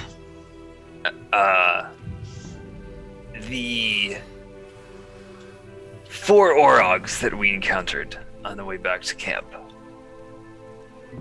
I want to thank you, all of you, for letting me speed and get Sara in time. Absolutely. Absolutely. And I would like to apologize for my actions in hastily assuming that Lox's attack was a signal for all of us to attack. That was my mistake. And along with that, That happened after I shot fire, so after I very strongly recommended to you to wait for the Orogs to turn and then attack. So I take responsibility for that. And in addition to that, I think moving forward, it would be a good idea if we were on the same page in events like that, so that we are able to understand what each of us is going to do. And it can just be as simple as wait for them to pass, and then we can all trust each other to wait for them to pass, or wait for the signal to attack, and then when one of us has the signal, or one of us has the opportunity to attack, that's the signal to attack. Just little things that will help us work better in the heat of battle. We should run some drills. Maybe Yeah. have a montage. Montage. We could yes. definitely have a montage. Let's get down to business. Yeah. To defeat the Cement Guardians. no, what- to defeat the cocks. Yeah. What do you think, Lox? What tell us what you were thinking as the Orogs were passing us. I was content to let them pass, and then as I think I may have been the closest one. I don't know if anyone else heard, but they said that they smelled man flesh, and they started separating to find the man flesh. I myself am not a man, obviously. So in that moment, I knew that the priority was for Danan to get back to the camp. Not sure if anyone else knew, but I was privy. So I made the decision to make myself bait. I had every intention of letting you guys flee. Didn't want to give them the heads up that you were there, obviously. So it would be counterintuitive to say, all right, guys, run. So I shot, I ran, hoping they would follow. And that's kind of was my first move. And then when I saw, I think Fire. Carl and Danan make a run for it, I was like, okay, all right, we've got this. We can take out one, take out the strongest, and then scare the bejesus out of the rest. Yeah. So that was kind of my thought pattern. No, that makes sense. That makes sense. I think you made a good decision in that moment. Yeah. Well, I'm going to bed. Just so we can put this to rest, the reason I ask if we are a group, there's a saying where I'm from, that it's all for one and one for all. So if we're a group, it's all for one and one for all. If we are making a decision, right or wrong, then we're a group. We make that together, and that's kind of what I'm thinking. Aye. Yeah. With a heavy sigh from behind the counter, I set down my mug and I say to them, I lock eyes with Lox and I say, if it'll help you trust me, I'll impart a bit of knowledge to you guys. And I kind of look down at the floor. I say, I can't lie. Like Really? physically, you can't lie. Like physically, I can't lie. How does that work? Well, for me, I just answer questions to the best of my ability to tell half-truths, kind of thing. Conversational subterfuge. Yep. Got it. What happens if you do lie? Well, maybe, I kind of look embarrassed for a second, and I just say, let's just say it's something that it doesn't make a lot of sense, but it's. Well, ask me a question. Who was that man that you were fighting and that you killed in the forest? That was a woman. I lie. What happens? And you notice the glow, right? Doing the glow from your southern region, if you will, coming from your pants. That's impressive. Tiny little flame starts to spark around my waist, traveling Oh my god! down my legs. Liar, pants on fire. It's harmless. It's room temperature fire. It's stupid. So. How did you? As I kind of pat it out. When did that start happening? That's a long story. Puberty. I'm tired. I love it. well, we can trust you. What are you laughing at, Frog? I mean, I've seen a lot of things. I've traveled a lot of lands, and that is a first for me. Yeah. So many things I would love to say to you. So many lies I would get you to tell.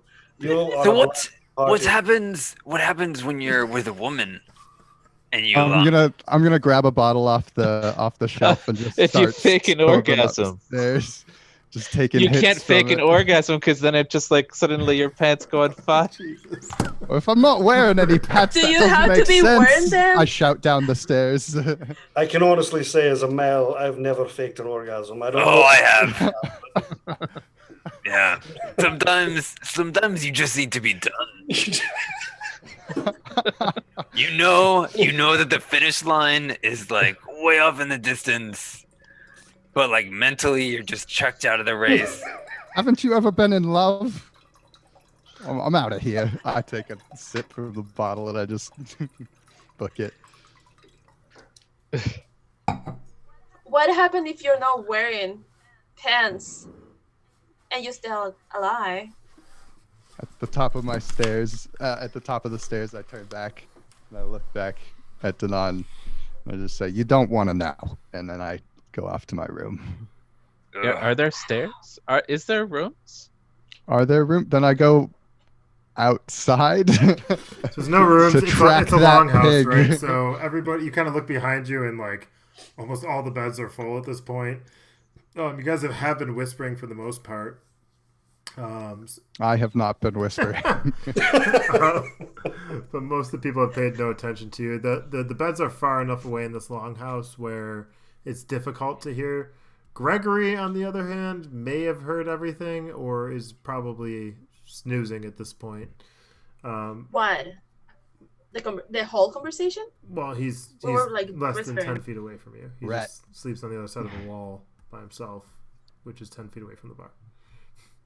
Is there anybody that I recognize in this longhouse when Um, I'm like walking past? no one's bed? standing at this point. I have dark vision if that helps. Everybody's kind of under their blankets and their cots.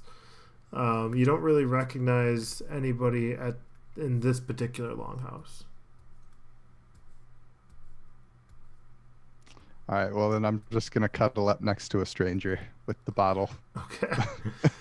So there's enough empty cots for all of you if you would like one. Oh, I thought they were full. No, there's no. Most of them are full. I at this point, Cal is drunk, so he just. I'm like, oh boy. So is everybody going to bed? Is that what we're doing? Long rest? Yeah. Sounds wonderful. Okay. How much was dinner? It was on the free. house. It was on the house. Oh. Well, I tipped Gregory a gold then. Okay. Awful generous. So, as the night goes on, everybody is nestled in their bed, some in water, sleeping very quietly, exhausted, and Loki, as you're sleeping, you're having a nightmare or a dark dream. You're not exactly sure. You're kind of tussling about. While this is happening, you're suddenly awoken by something landing on your chest.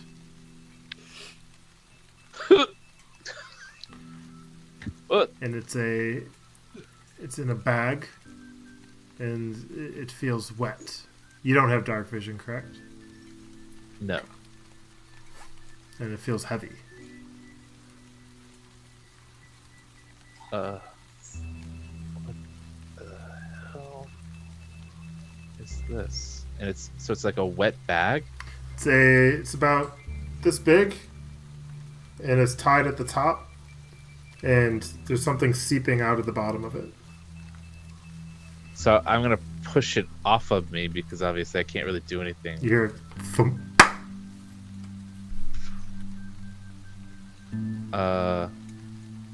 I'm gonna light a candle. Okay.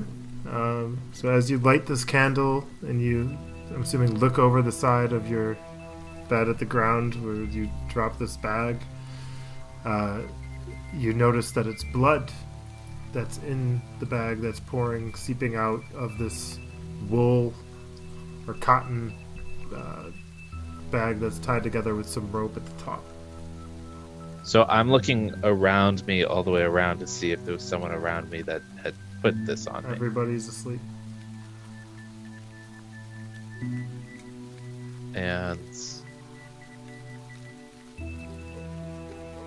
I will slowly begin to open the bag. As you do, first thing you open, you see two little horns and a snout. And then you open a little bit further and you notice that it is a boar's head.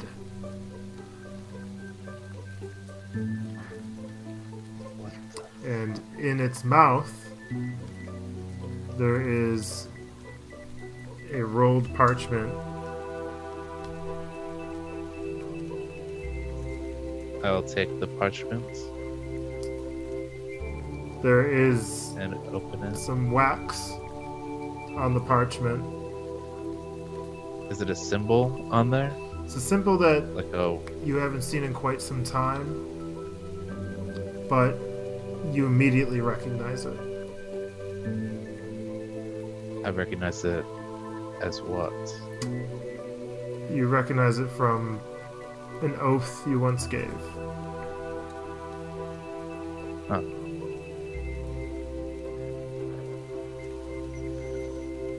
Alright. I open it. You open the parchment, and written in blood, the following words. Is this something that everyone else should know? Well, they can't hear it. I guess. We're playing virtually here, Josh. But yeah, no, it's So the following words. Everyone turn your headphones off. The following words are written. Bloodbound, blood found. You'll be free once underground. Signed, Lorenzo.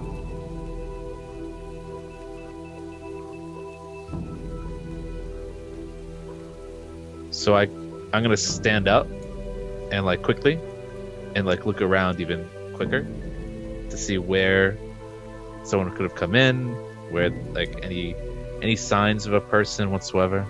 As you look towards the entrance, you see a cloaked figure standing, but eyes red as the sun, glowing in the darkness, looking at you about 100 feet away.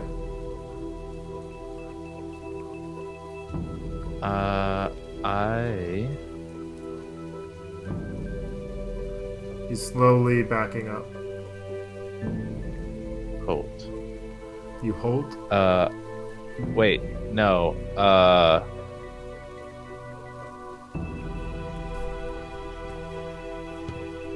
He's slowly backing up. He's now turned and Move he's close, no longer, like move to him. He's no longer in your vision. You run out to the front. Rain is coming down. It's pitch blackness. The moon is 3/4 full at this point, and you can see where you're standing some muddy footsteps, but the rain's coming down so hard that it's washing it away with this mud and the dirt, and it's all becoming very watery, and it's hard to track.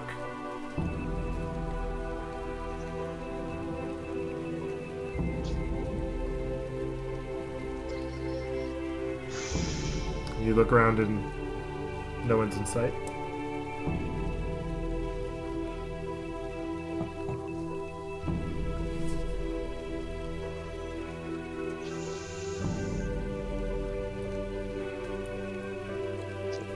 Lot to ponder. I assume that the rain has put out the candle that I was holding. Did you stop completely? Like, you're in the middle of it. So no, the candle is out, and the smoke is kind of going off to the distance. You can see the gray smoke on the dark black of the night. It's very cold. Your breath, you can see it coming out. Memories kind of flash back to you of a friendship that you once had. And then even more painfully, an oath.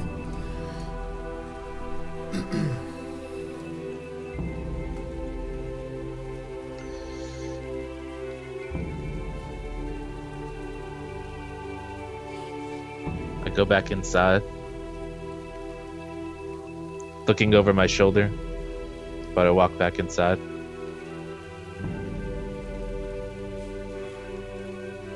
I get rid of the boar's head. How?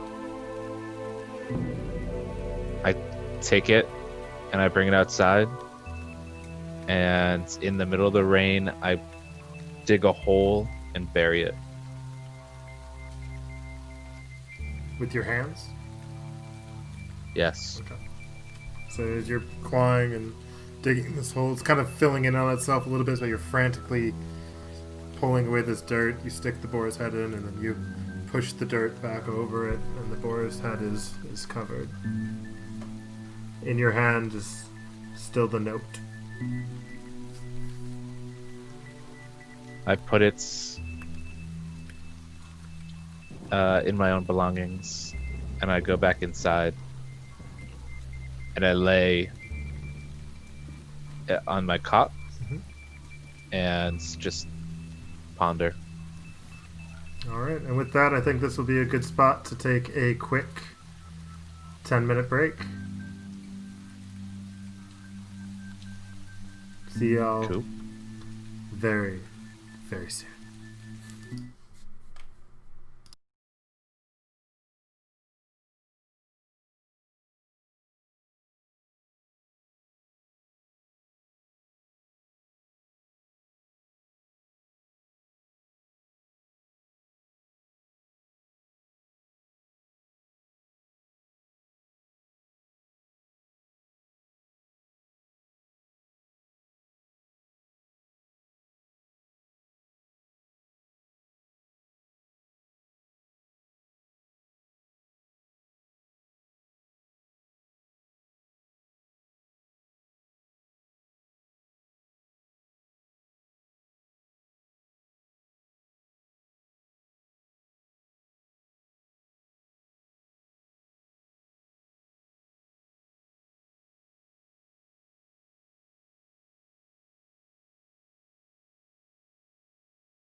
Ooh, boy, here we go. And we are back.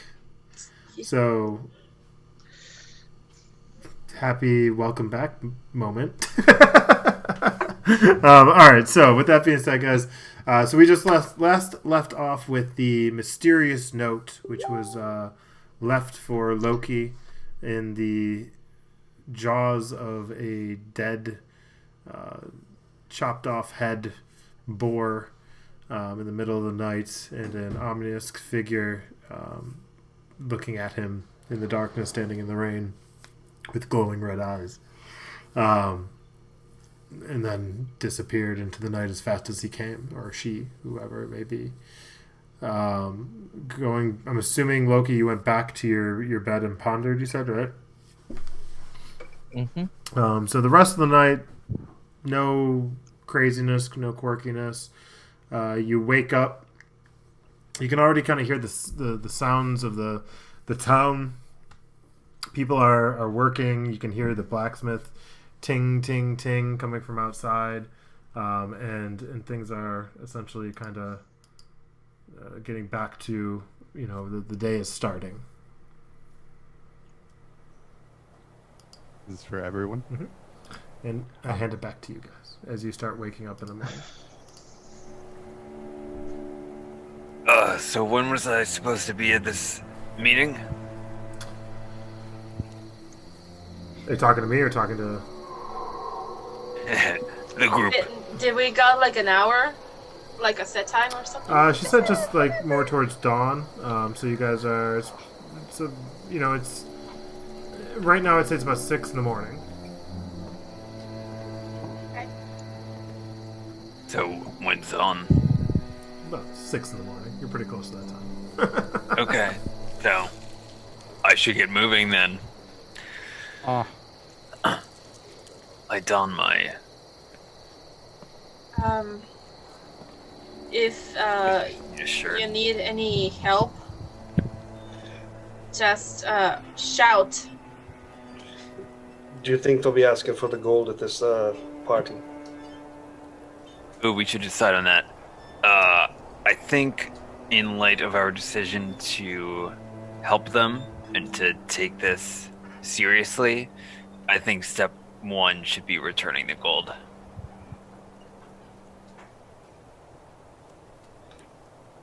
Well, I've got about 450 pounds in my back, so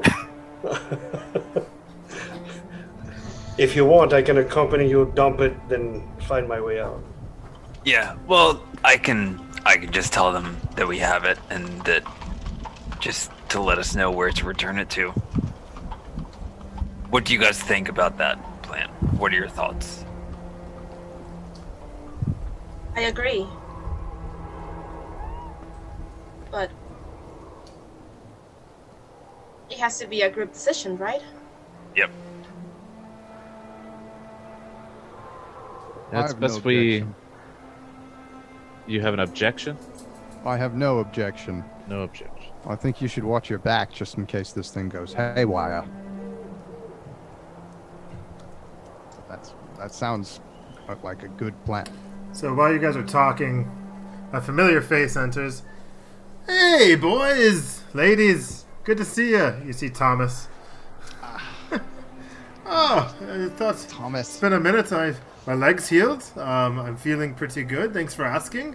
How are you? How are you all doing today?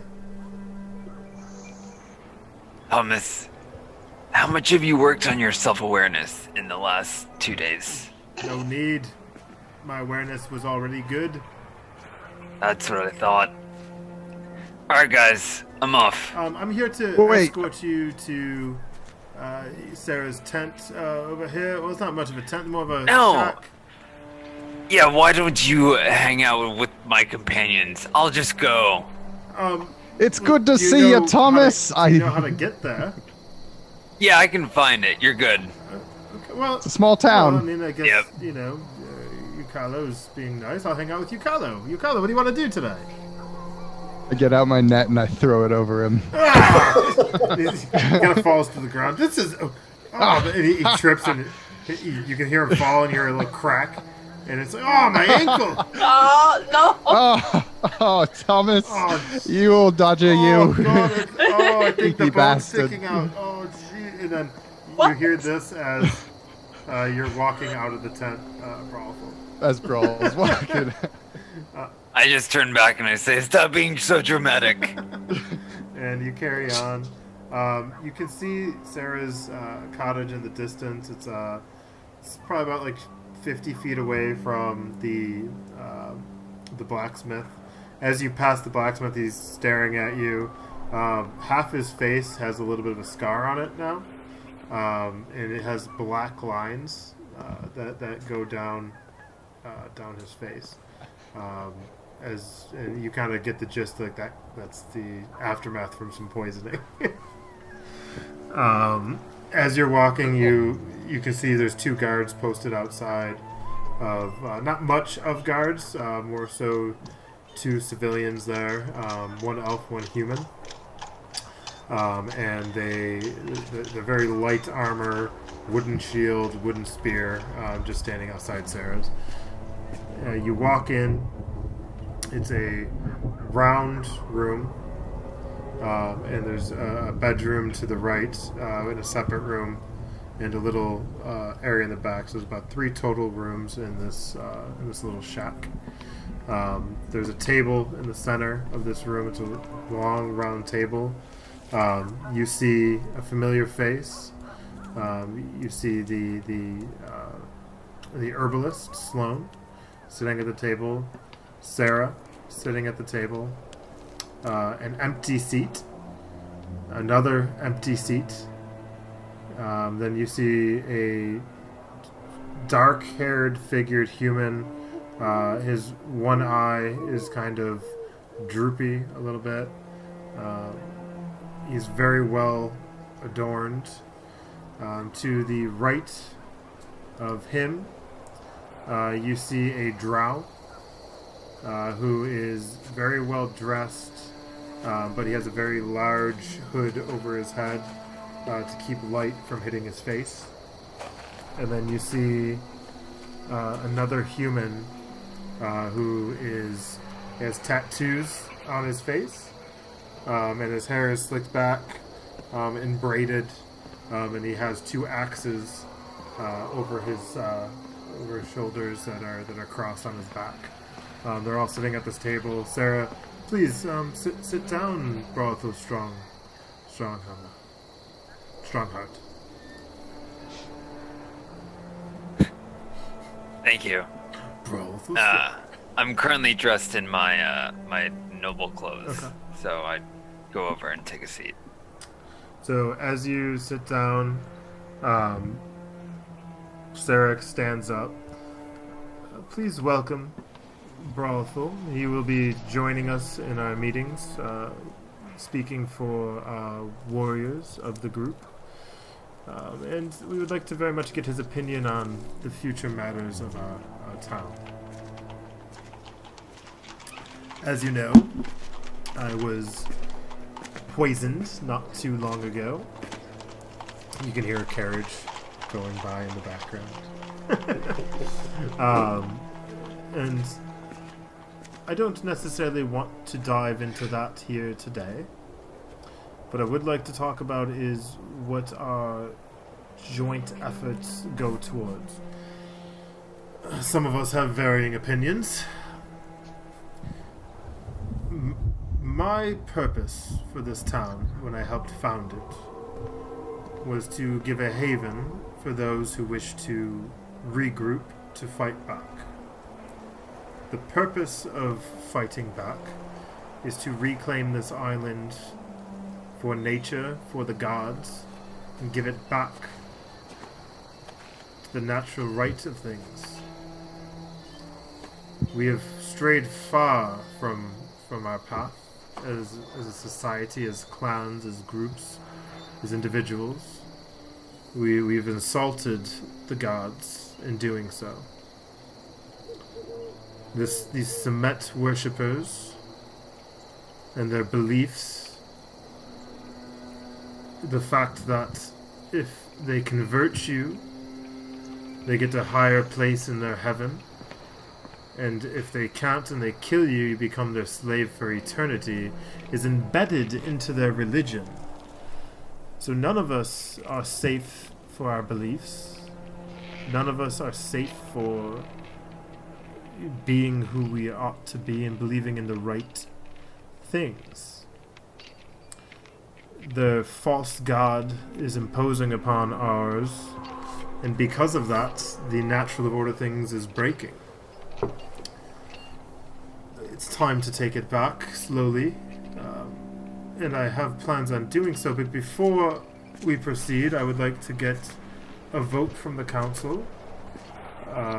If we are comfortable moving forward under my vision, which is to slowly take back this island piece by piece and do it the right way, slowly and methodically, and rebuild, and over time we'll actually be able to make a difference.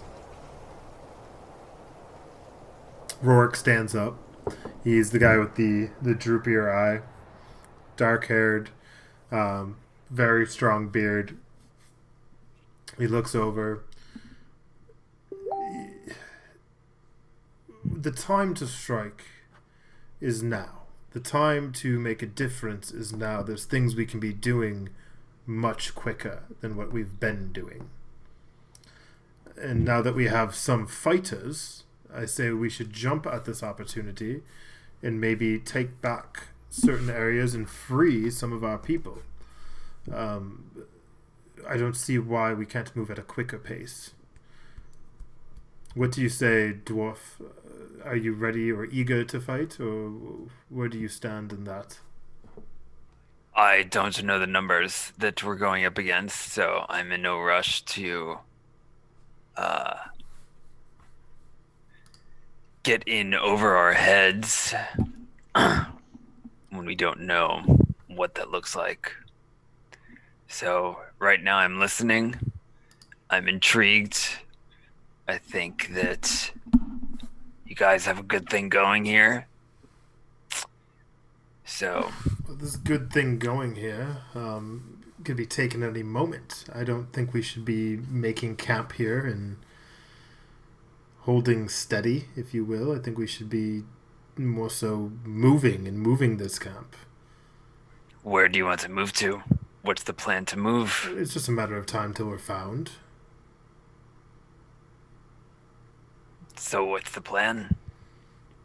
Hide in the shadows. Live off the land. There's only 30 of us. We can keep it small. And then we can... And what happens when you grow?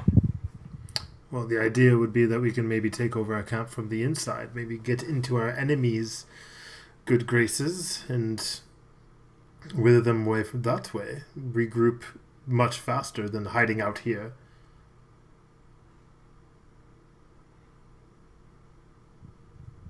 Then you become an easy target. He kind of stands up, he pounds the table. Easy target. Me, an easy target. Do you know who you're talking to, dwarf? The guy who belongs to a village that was just ransacked by some Eric Cochran. The guy who's looking for our help.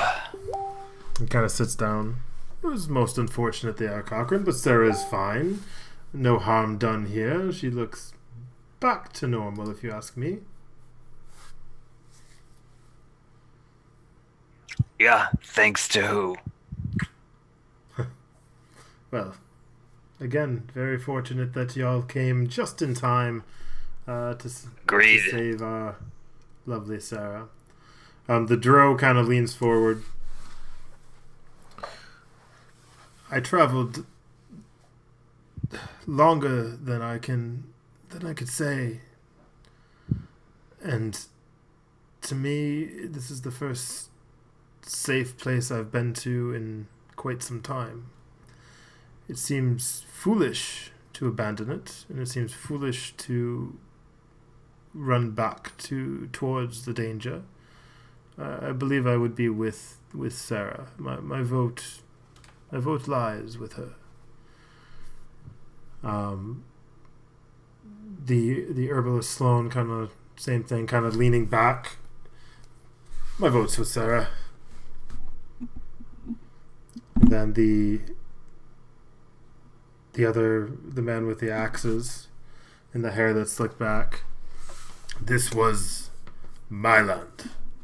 And if we are to start, I would like to start here and free my brothers and spill blood.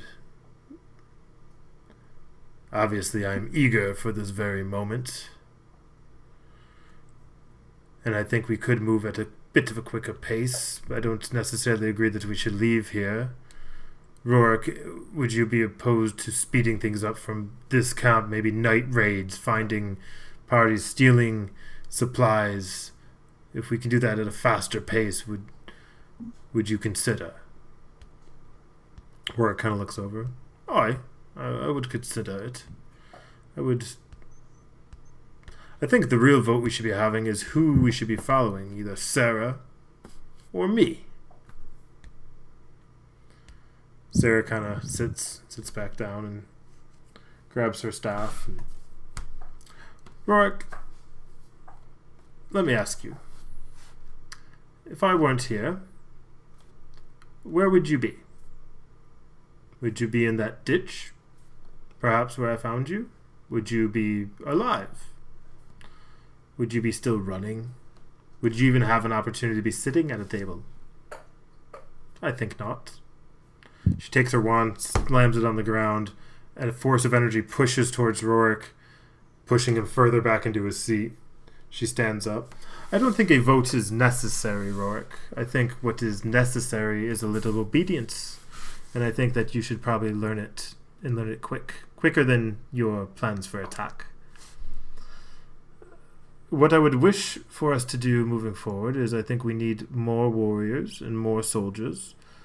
There is a group of Sedan, from my sources, that were caught roughly, I would say, about 6-7 months ago.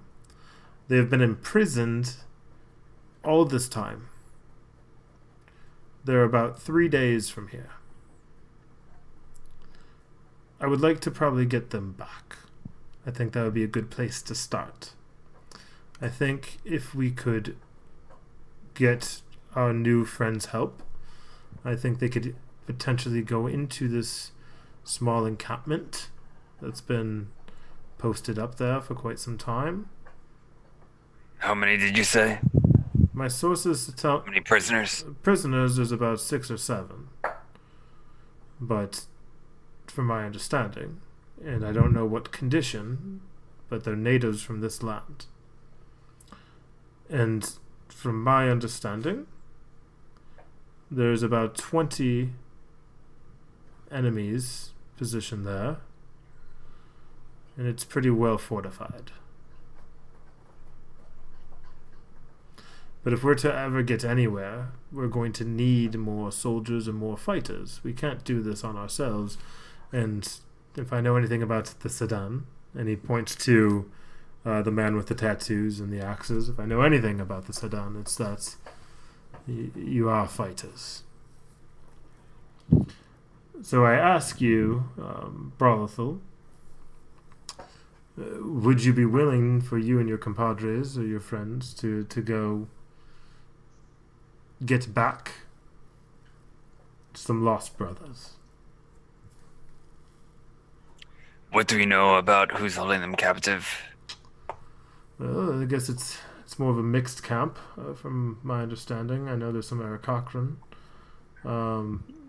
Probably some... I don't know, it's hard to say. I got a head count, and it's very difficult to get a full description. My men couldn't get too close. Anything that didn't look like a giant bird? I'm sure there was some orcs and things of that nature, potentially, or of the like. But I'm not exactly... I haven't seen anything dangerous. The walk there is a little dangerous. How dangerous? Who knows what creeps and crawls in the night and during the day out here. My friend from the Yugon volunteered to go with you, but under the cover of darkness. But that's up to you if you wish him to follow. But he does not care too much to venture during the day. And how long of a journey is it? 3 days.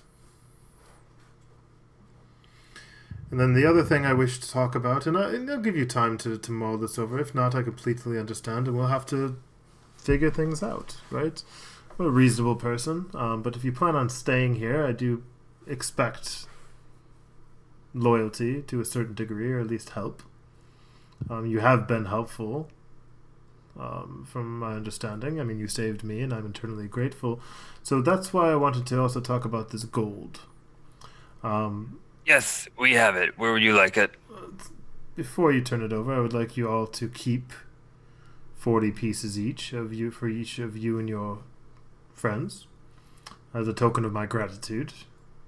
And if you could just return it to Thomas, Thomas will put it where it needs to go. Will do. Other than that, the next order of business will be bordering our defenses. I want to build a second wall, and that's going to take some time. And then, secondly, I think it'd be very important to build some more buildings in our small little town here to accompany, or for the company that we got, which will require wood. So the tasks I need are people to go gather wood, and also for us to retrieve some of the sedan. So talk to your group, see which more you would be willing to do, whether it's help with the fortifications and building our town so we can expand a little bit, or B, going after the sedan fighters. Understood. Does anybody else have anything they'd like to bring to my attention? Everybody kind of looks around the table, not saying much. All right. Well, we'll have another meeting probably in a week's time. I would say once you give me your answer, I'll know how to direct the rest of the camp. Try to be quick. We don't want to wait too long. Sara, may I speak with you in private? Yes, and then she kind of waves the rest of the group out. You can all leave. They stand up. They exit. They exit the room one by one. Roar kind of looks over slowly as he's leaving, and then whips the door open and leaves. How did you come to be here? Well, this was more of a calling.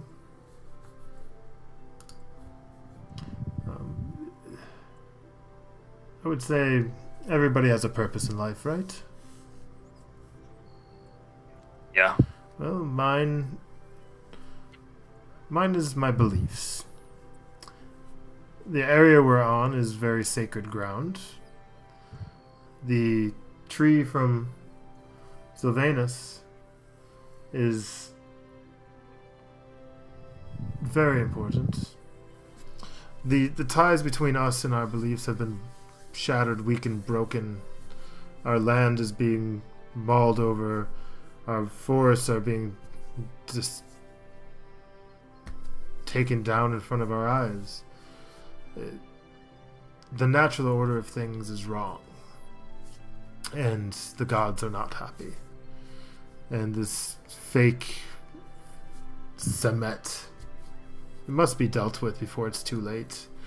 And as our beliefs dwindle, the gods get angrier but weaker. And if you know anything about animals, when they're angered or they're weak or they're scared, is they usually lash out. And I would like to stop that from happening before it's too late.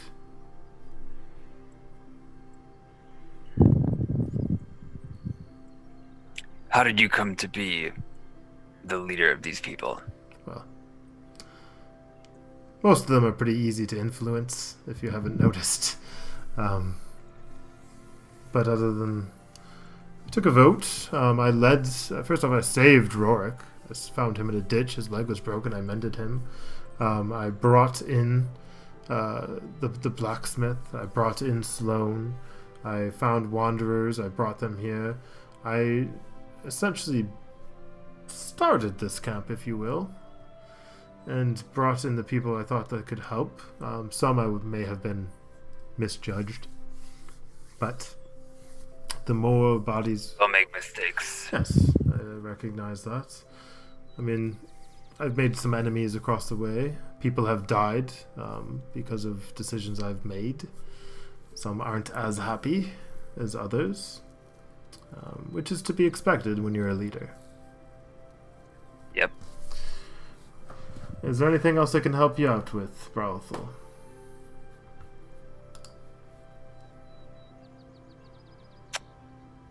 How early are we expected to leave if we decide to accept this Well, task of rescuing the prisoners? this was only brought to my attention because they've been there for so long. I don't know how much longer they can hold out. I would say haste is pretty important.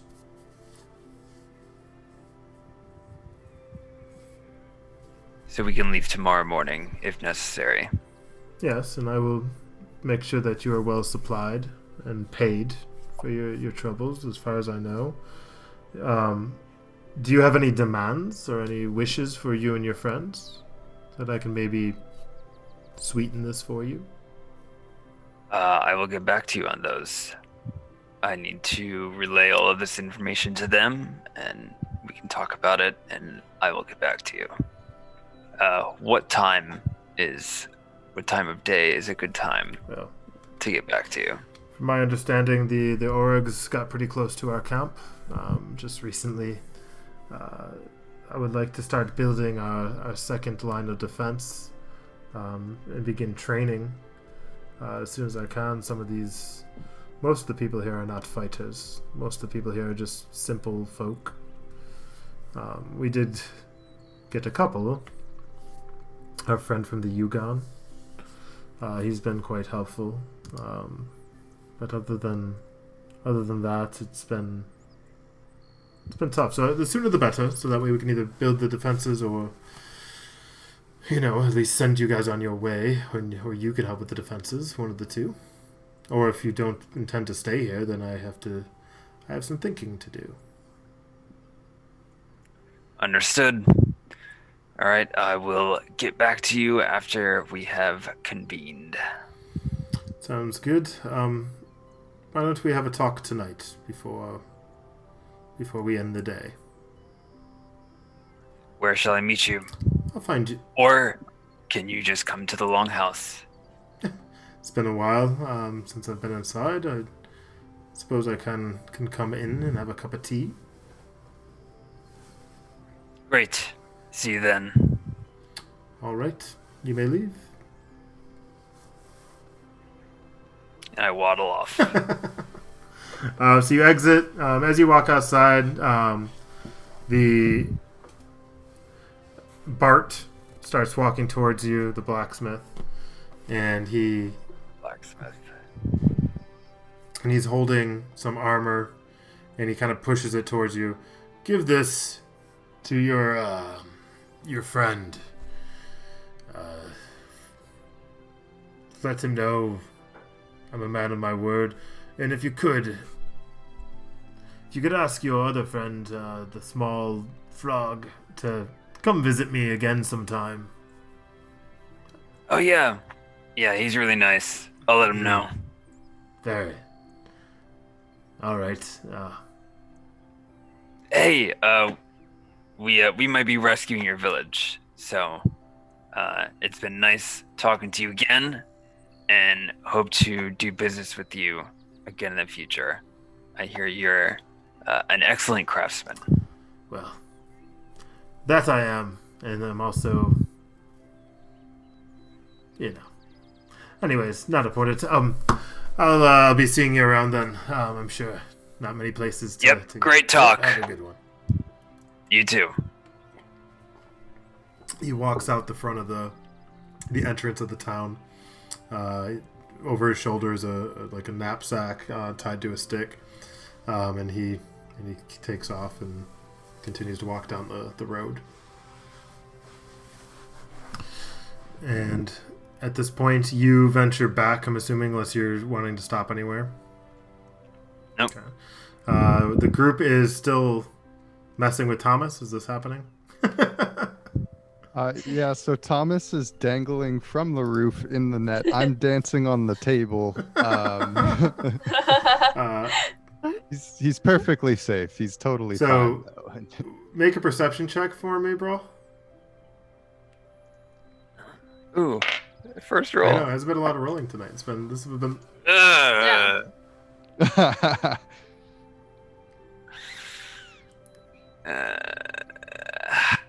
5. Okay. So you look up and you just see Thomas kind of dangling from the roof. But you can kind of see that there's something weird because he seems like he's in a lot of pain, but you don't know what. Oh. I yell up, Thomas. How are you? I'm losing a lot of blood. Oh, blood. Yeah. Why are you losing blood? Why is he losing blood? My ankle, you see, when you threw the net on me, I've been saying this while you've been dancing this entire time. Oh, I thought I cast Cure Wounds on you a long time ago. No, I'm very much bleeding out up here. I do that. Can you let me Take care down of by that. chance, please? No, I cast Cure Wounds, but I leave him up there. This is just ridiculous. He pulls out a knife and he starts cutting the No, my he net! starts cutting the net. Stop it! I take him down. He gets down. He brushes himself up. He's looking at his ankle. I think I'm done with you lot. You're all rather rude, and it's not getting any better. And now I'm just getting injured every time I see you. Thomas, we're just waiting for you to develop some self-awareness. That's all. Okay. Well, regardless, do you have the gold? Did Sara talk to you? Did this work out, or are we Yes. good? Okay. Can I have that? Yes, we are. At least that's why I was supposed to escort you, bring you back, get the gold, but I was just in a net. Just let me know when you're done talking, and I'm happy to respond. Oh, do you want me to actually tell you that I'm done talking? Okay. Yeah, because I don't know when you're gonna finish. How can I be done talking if I have to say more words? I'm done talking. Perfect. Yes, so we are to take 40 gold pieces each, and then give you the remainder. Okay, let's do it. Or am I allowed to talk, Master? Can I talk? Yeah, Thomas, absolutely. don't be rude. You know, I'll put you back in I'm the beginning net. to regret bringing any of you here, to be honest. After that pocket, you should. It's not my fault that you can't follow simple instructions. Speaking of awareness, Master Dwarf. There was a route that was very much simpler than the pocket. Hey, so as we're collecting our pay, I want to nudge Loki and be like, what was that box? You remember? What was that about? That box in your pack. What is that?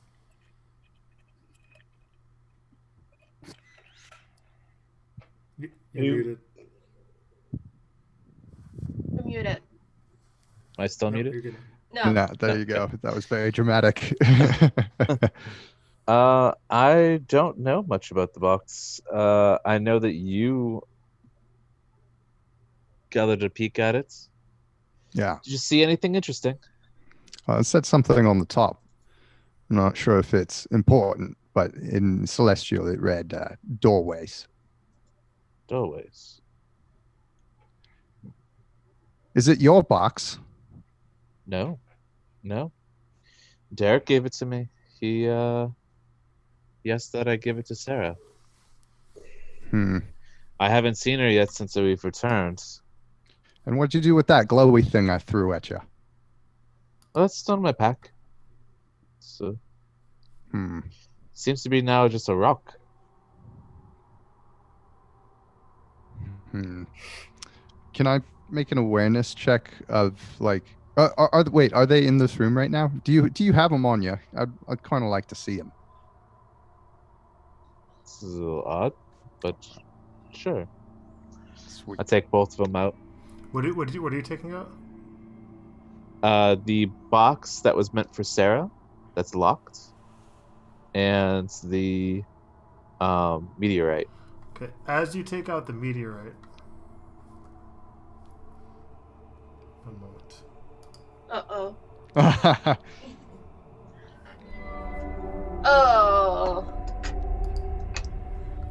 Sound effects. So as you take out the meteorite, the sky begins to darken. Oh. Good thing we're inside. Sky. On the windows, we notice. The sky begins to darken. You can see people begin running into the longhouse, staring outside. Hell begins falling. The gold that is around the meteor begins to expand. Smoke begins to come out.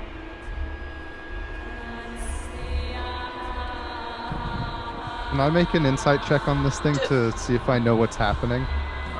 Do I? You can, sure. Can I make a history check? But while this is happening, first, Barney, roll for your insight. That's going to be a total of 19. Okay. Plus 1. Okay, so you recognize something crazy is happening, and you can tell that this is not of this world. Josh, while you're holding this, your eyes begin to turn white, and you should drop that, mate. You completely black out. You're holding this. Holding this orb. Your eyes are now white, and you begin to utter words. Can I try to slap it out of his hand? You can. The words. Roll for strength while he's doing that. He's saying these words that are coming out of his mouth. I have been in a multitude of shapes before I assumed a consistent form. I have been a sword, narrow, variegated. I'll believe when it is apparent.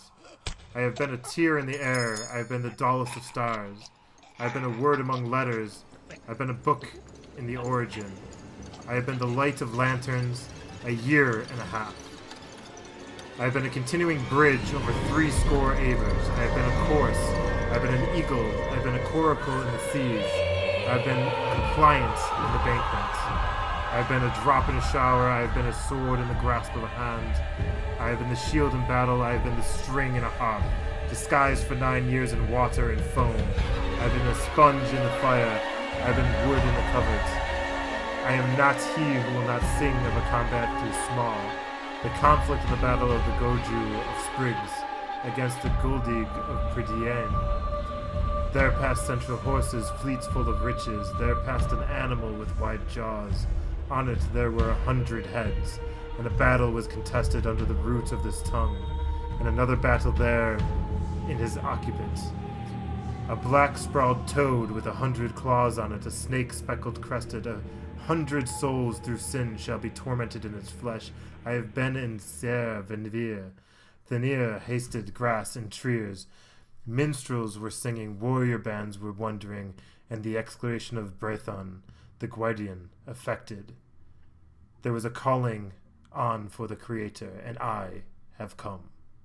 And then your eyes come back to normal, Josh, and the ball falls out of your hand. Slap that shit, dude. Do I recognize anything about it? I slapped that shit across the bar. Ball itself, Carla, or Danana, or the words? Both. Some of the words you recognize that stood out to you towards the end when he was talking. He was depicting lands that are not from this particular dimension. Was he speaking in common? What language was he speaking in? He was speaking in common. What about the ball? because you said that it was kind of like out of this world. So I want to know if it's fate. You don't recognize the ball. Roll for history.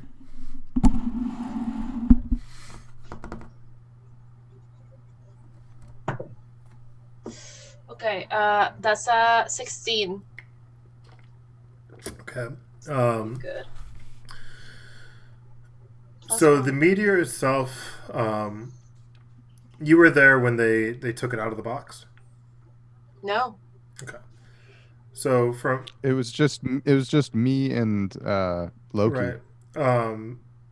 So what you gather from this is you do feel it has something to do with the gods as well, and it has something to do with something ancient. Definitely not of this world, but more so manipulated in this world.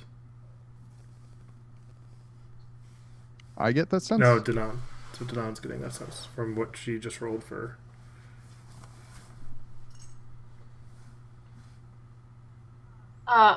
Okay, so he was holding it. He took it from a bag or something? He took it out of his bag and put it back in his hand, and then the sky turned black. Now, the people towards the front that ran in, the sky is back to normal, the hell has stopped, and they're kind of starting to venture back outside, kind of like, what the hell just happened? I'm gonna do like a Gandalf. I'm gonna grab the bag and just cover the meteor thingy. Just hold it. While you do that, Loki, you're kind of coming to. Lox, where are you at in this particular moment? I'm just taking it all in. I don't have anything, no input. Just taking it all in. So I'm watching you're kinda, Loki warily. Yeah, you're kind of dazed, and you're almost like foaming at the mouth as these words were kind of spitting out very quickly. Are you? I believe so. Yeah, what was that? You don't have any. I don't know. I am having a really weird couple of days. Did you black out through all that, or were you like aware of all that's going on? Was I aware? No. No. I mean, you feel I have no. you feel exhausted, and you know something like you remember right when you grabbed the ball, and then but now you can tell something happened, but you don't know what. Wait, I'm gonna. Where do you found this? Where you got this? I think. It's back in the encampment. Who found that? Did I find that? I'm gonna have I'm gonna sit down. It was in that chest with the Yugon. Yeah. Oh, that's right. The really heavy one. Do we have the box? What? This is outworthy. It's been tempted with. This is really dark. Yeah, that was intense, Loki. What happened? Basically, this deity, I guess, thing, who knows, took control of your body and started telling us about all the things that he's been. It was a really long list. Yeah, it was a shower curtain, an eagle, a bridge, a goju, or something. Yeah. And then this time he was you. Yeah, that was pretty. That's funny. Yeah. It was you. It was weird. I don't You know eat what something? to say. What? Did I You eat don't something? remember any of it. I didn't eat anything. While No. Thomas is kind of looking at you like while he's trying to like pull this heavy ass sack out of this room. What the fuck was that, man? Thomas, tell us what you heard. That was you were just okay. First off, the ball. Okay. No, I don't want to see it.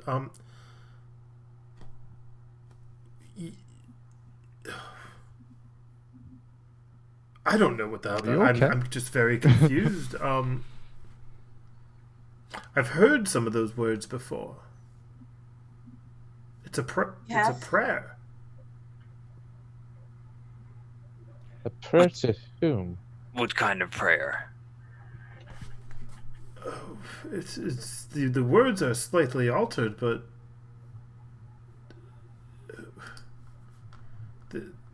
the prayer it's the I mean, well, I'm just hold on. Let me catch my breath for just a moment here. Did he say the creator? Did I hear that correctly? I recount it perfectly. The entire poem. All right. To Thomas. All right. Ha. Well, it's describing the battle of the trees. It's a prayer, and the prayer itself is for Arn.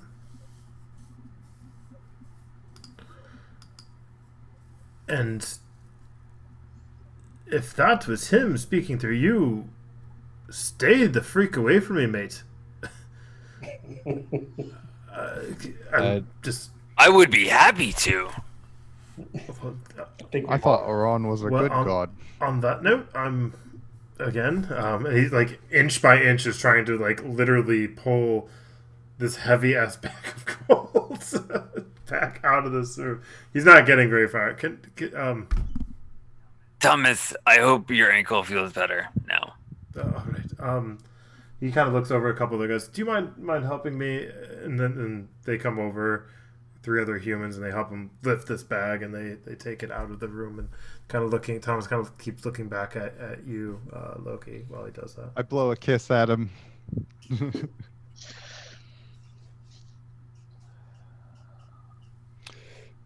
Wow. Excuse me. So I need to relay all of the information from the council meeting to the rest of the group. So now they know everything, and then I'm going to add, and on top of all of that, I have mixed feelings about Sara. Well, while all this happening, I just give Loki like some beer. No, alcohol. I down it. Yes. Thank you. It's happy hour somewhere. Breakfast beer. So she's a strong individual. I think that much is clear. I feel like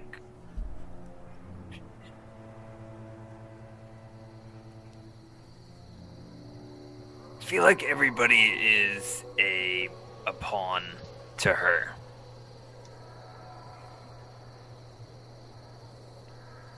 Okay. She doesn't seem to think too highly of the people who she leads. But I mean, you've seen them. They're not much. No, that's true. That's true. But the people that you surround yourself with say a lot about who you are. Well, what about this Rourke chap? He's talking about moving 30 people along the coast, doing his best to keep them undercover. I mean, they're not even fighters. Yeah, that's just rash. If there was, if we could convince one of them, maybe Sara, to see the benefit of both worlds, or just, I don't know, kill this Rourke off this fellow, because he seems to be kind of a problem. I don't know. I'm not great with politics. Fair. We won't put you in charge of the assassination department just yet. Okay.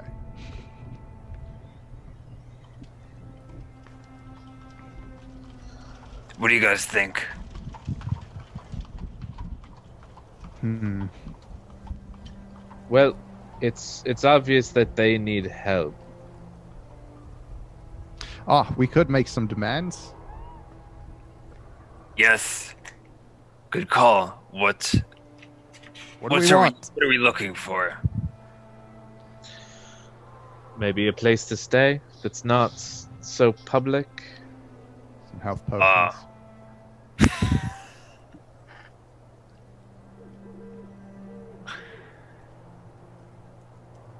Okay. So, room and board, medicinal items. Hmm. We need to restock on supplies for sure. Yes. We That's- lost most of our. Oh, that's right. What are we gonna do? I think that after what just happened, we might need to leave. But what is the plan? Are we staying? Are we leaving? Are we? What? Well, if we leave, what do you suggest we do? I think that Rick told us, right? You told us everything about the two options, right? Okay, so we can either I don't know, go and get this prisoners or stay here and help rebuild. Oh, My 2 cents is to go and get some more help. If they need the prisoners, let's go get the prisoners. And okay. then they can help rebuild. Perhaps we because can replace ourselves with these prisoners. Yeah. If they're fighters, then maybe they can protect this place. Yeah. And we can move on. Agreed. I Show think them these how to are set a all- trap or two. Yeah, I think these are positive outcomes. We're gonna say I'm a bit winded. I should probably talk to Sarah before we head out as well. Give her this box. Do we want anything beyond room and board and medicinal items? I mean, if they have anything else that can help us, doesn't hurt to ask, right? No. Ask if she has a sewing kit. I could use one of those. Oh, Oh, for you, good Kate. idea. And you never know when stuff might rip a little bit, Yeah. or when you Ain't that the truth? lose just a perfectly good pair of pants. Does it seem kind of odd to everyone else that this small little town, this little encampment, had so much gold? How much gold was it? It was like, what, 1,000 pounds? There's Roughly? a lot. Like, how is it that this small little village had that much? Well, they did mention that there's a mine, but I don't know. Are we sure we want to? I don't know. Should we give the box to Sara? I mean, if Well, I believe that she has the key, so we don't really have much of a... We could try to take the key. well, Brawl, if you feel that she's not really trustworthy, It's not. I think she is trustworthy until she no longer needs us. Well, this box came from Derek to give to Sarah, so I don't see it being something nefarious. well, maybe it's more gold, right? Could be. Should we take a peek? I don't have the key. Well, is it magically protected? Possibly. Can I take a look? and I hand him the box. All right. Can I check and see for any traps? See if it's just a normal lock. Yeah. You can say roll for what, your sleight of hand?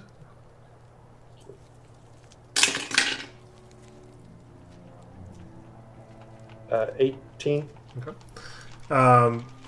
You kind of get the sense that this would be a tough box to crack. But I'm not noticing any traps or any magical anything from what I can tell. You can sense there's some sort of protection around it. The air is a little cold around the box. I mean, if you'd all like to just like come with me, we can go talk to Sara together. That's fine. Well, Not really in the talking mood suddenly. I toss the box back to you. Just saying, yeah, it's not anything I want to mess with. Ah. I'll come with. I So the suppose. group decides to exit and go see Sara. I'd like Yes. to see what's in the box. Yeah. What's in the box? What's in the box? Is it You Gwyneth exit Paltrow? your camp and you see Sara is towards the gate directing some people that are putting up some more wood fencing, if you will, and they're kind of cutting down and stripping the tops of these logs to make them, pointy at the top. And you walk up to her and she turns around. Have you come to a decision so soon? We have decided that it would be benefit all if we were to go after these prisoners. Try to bring them back here. Well, then it's Increase the manpower. perfect. Then it's settled. Do you intend to leave right away? We'll leave in the morning, first thing in the morning. Good. And in the meantime, there are some things that we would appreciate.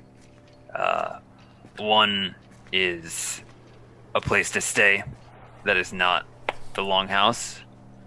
As much as we appreciate the hospitality, I think it would do us all a lot of good if we just had our own space. So you're asking for your own building. Our own lodgings. In what time? We period? can build a tent. I think we can And what probably time have. By the time you get back, we could probably have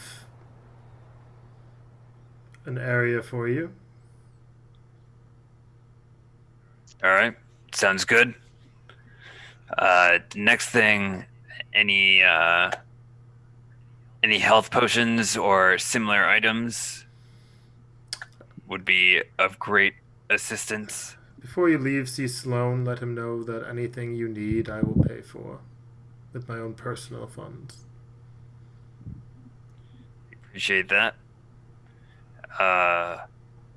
Okay, so he would also supply us with a sewing kit if he has one. Hmm. We're gonna nudge Brawl on the shoulder and give him I the think I may nice. have one actually in my quarters. I can loan it to you. Perfect. And lastly, a couple of backpacks, bedrolls, mess kits, torches, rations, water skin, Salty and some nuts. Oh, rope. And Lots of rope. salty nuts, if you got them, honestly. Yeah, please. They're just Sorry, a real repeat hit. Repeat your list one more time. Oh, yes. So backpacks, We bedrolls, don't have bedrolls. mess kits. Okay. Torches, rations, water skins, and rope. Salty nuts. And salty nuts. I will have Thomas bring you those before your departure. Perfect. How's Thomas's ankle doing? He hasn't said anything to me. He did come in quite spooked. Excellent. Can I ask a question? Which one of you Yeah. is Loki? That'd be me. He mentioned you touched something and spoke in some strange tongues. From what I've been hearing, it was in a normal tongue. Quite common, I believe. Can I see this item that's made you... Who has it right now? Danon.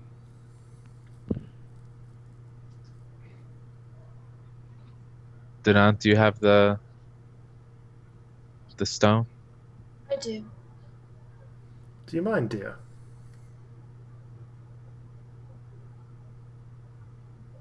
I do.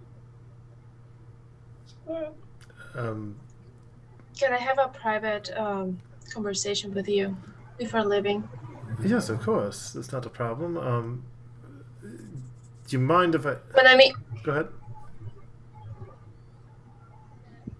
private, I want my friends to be nearby. It's not a problem. Do you want them just to take a step back and we could talk right now? Sure. Okay. I'll take a step back and I'll just look super tough in the background. Roll for intimidation. We need to flex. I rolled a 13. Perfect. You're semi-intimidating. You're semi-flexed. Semi-flexed. Yes, dear. How can I assist you?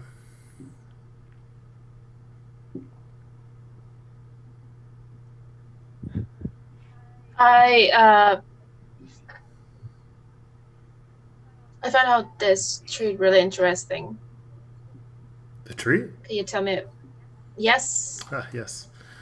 So, I serve, as you know, Sylvanus. He is the god of nature. No, I don't know. Oh, this is I know that. the symbol. It's a summer oak tree. The table underneath. Yeah, but it's not. But it's not a metal tree. Right. Well, I do my sacrificial things, if you will, to the gods underneath the tree. And we... Do I know what kind of... Is that a common practice? You know that in Druid culture, in this... with your religion, it's common to sacrifice animals to the gods and to do things with the blood. Mm.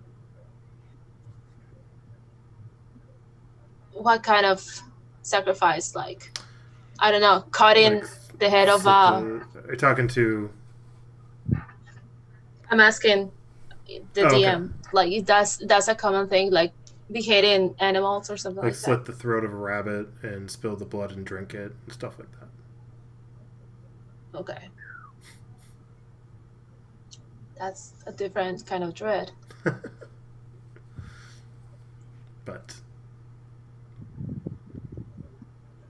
Did that practice brought you closer to Sylvanus? yes, of course. He helps with this town. He's given us protection. The fog that you see makes it very difficult to find us. So yes, Sylvanus has provided.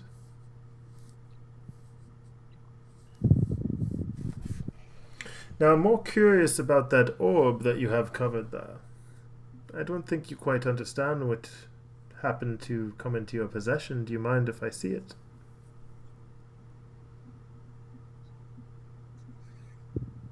Are this kind of orbs unusual happening? There's only two, if it's what I think it is.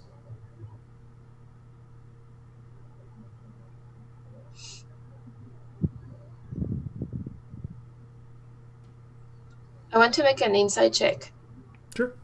And I want to see if she is ready to attack or something. Sure.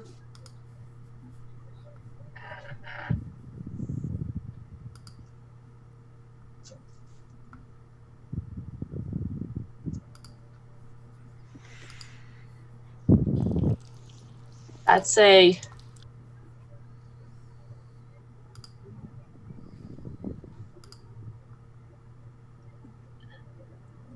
That's a 22.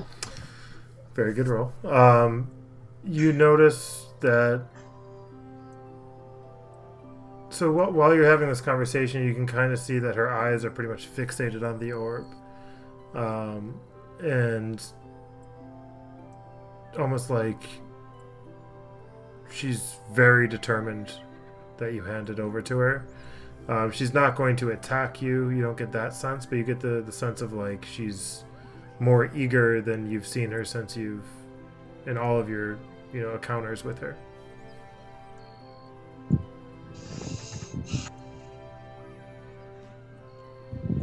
I will turn to Lox.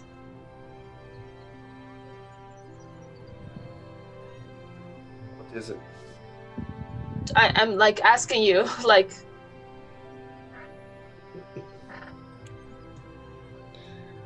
I follow your lead, princess. Barney? Who? Oh, I'm sorry. Call. What's going on? I'm just because I have it on my hands and I'm trying to see what the group thinks about it.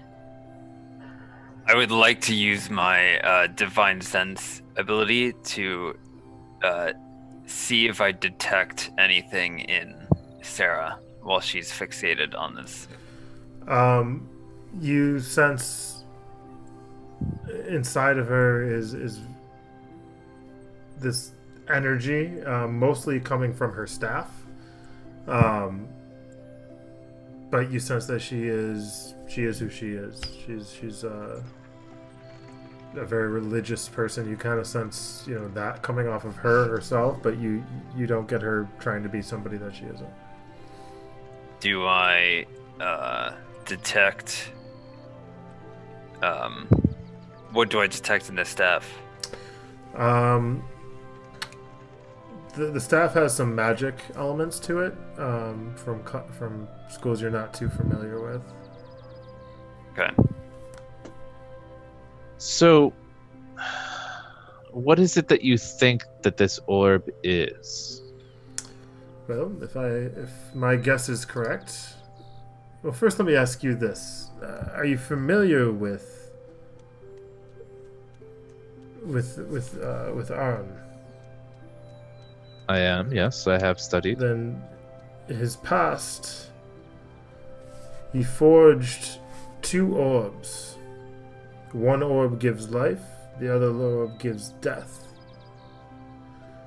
And Arn had a child, and that child's soul was fractured, and he placed half that child's soul into the one orb and the other half into the other.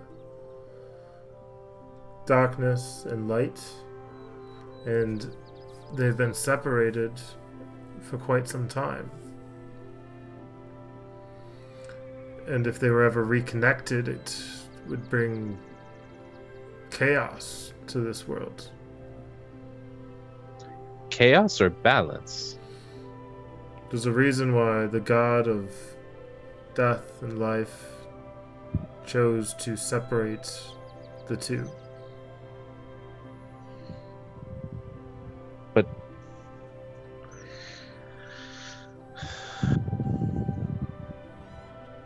have you heard of anything about a light orb? Another orb?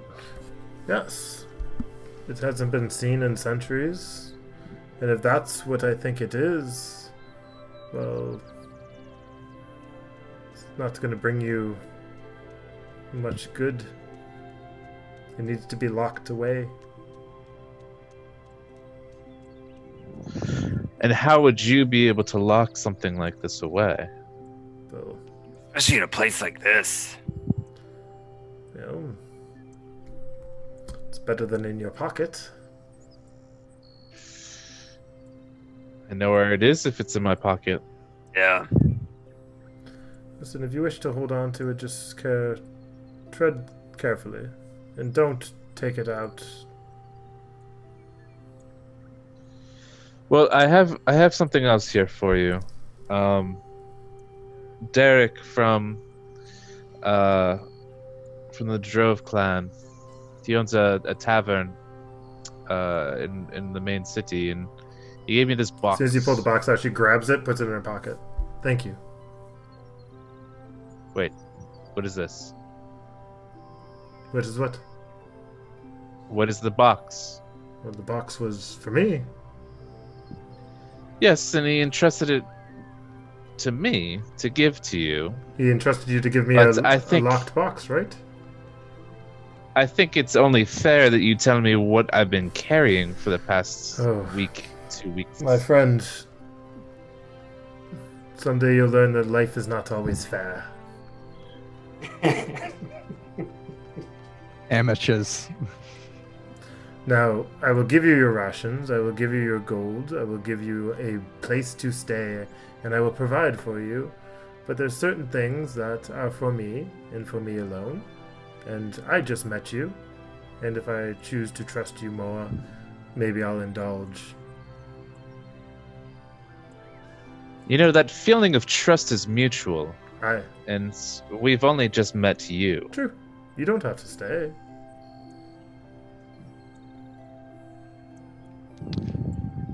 I jump up and I say, "Listen, lady, we didn't have to save you. Why don't you just tell us what's in the box?" And I'd like to make an intimidation roll. Ooh, okay. Roll for intimidation.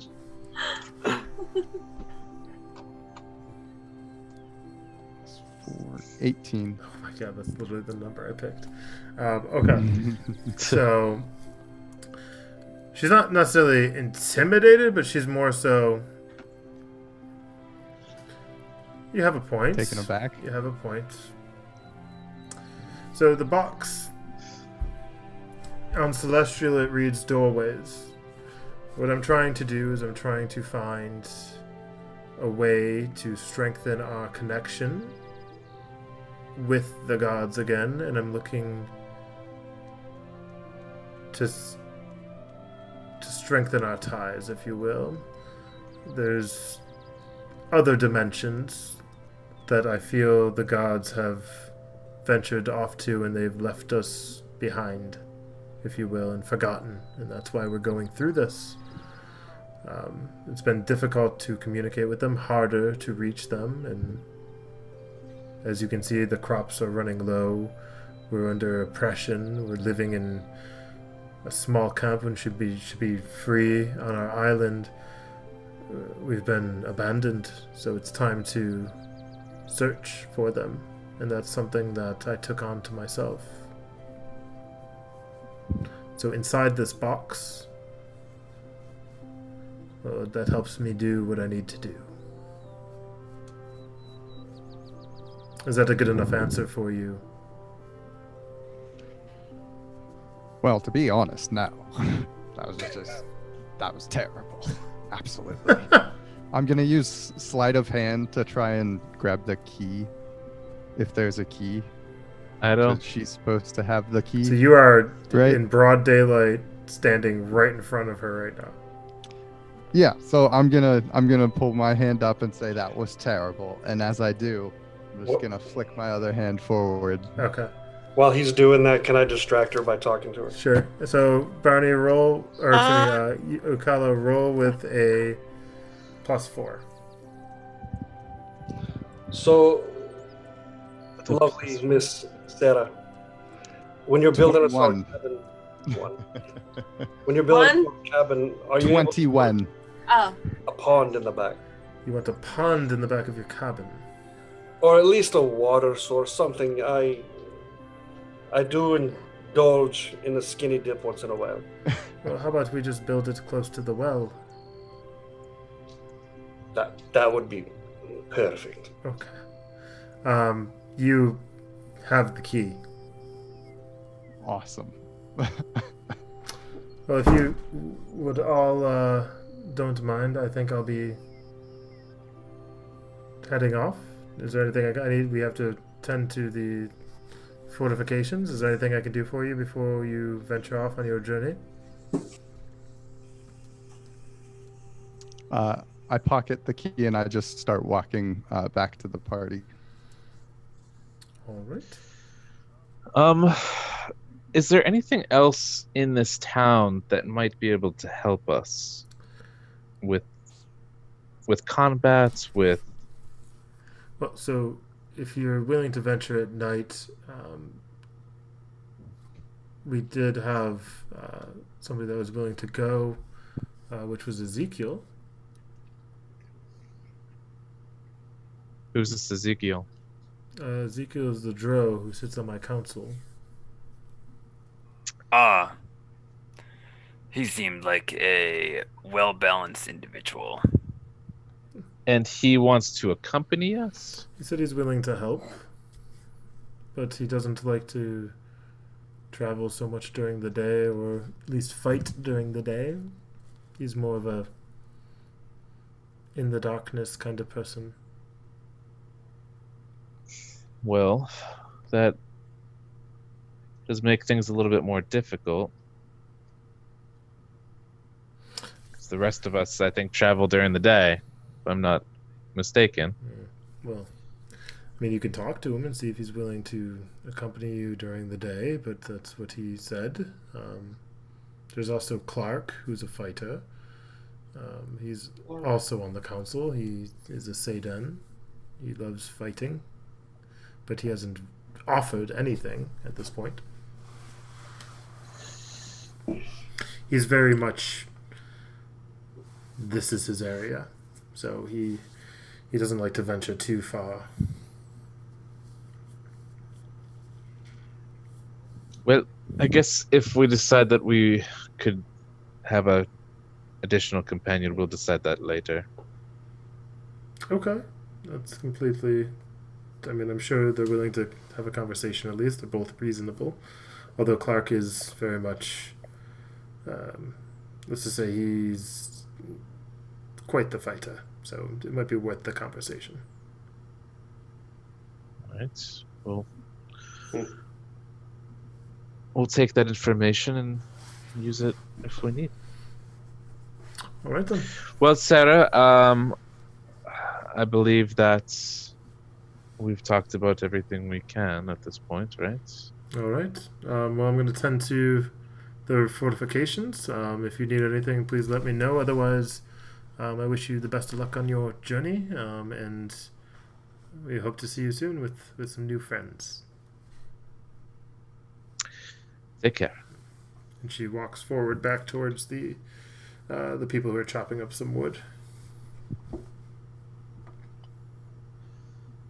All right. So we're leaving in the morning. Mm-hmm. What time of the day is it It's right like now? noon at this point. Okay. So I'd say that we take the remaining part of the day and just gather supplies, and I believe that we won't have a place to stay yet until some time from now. Okay, so is there anything that anybody else wants to do? Otherwise, it's gather supplies, long night's rest, and head on in the morning. Was something given? You've been. It looks like you've been carrying around some extra armor there. Oh yeah, right, Con. I gave it back to you when I got to the. Or you can just give it to me now. Yeah, or that. All right, I'll take it. I didn't want to be carrying it around the whole time. Just holding it in one of your arms. Yeah. Well, thank you. All right, folks. I think this would be a good spot to end the night. So at this point, I'll say it's right around 8 at night. Okay, you guys spent the day gathering your supplies and scoping out the town. You had a meal, maybe some drinks over at the bar or what have you. And we will end the night in our... Excuse me. I'm yawning. The session, excuse me.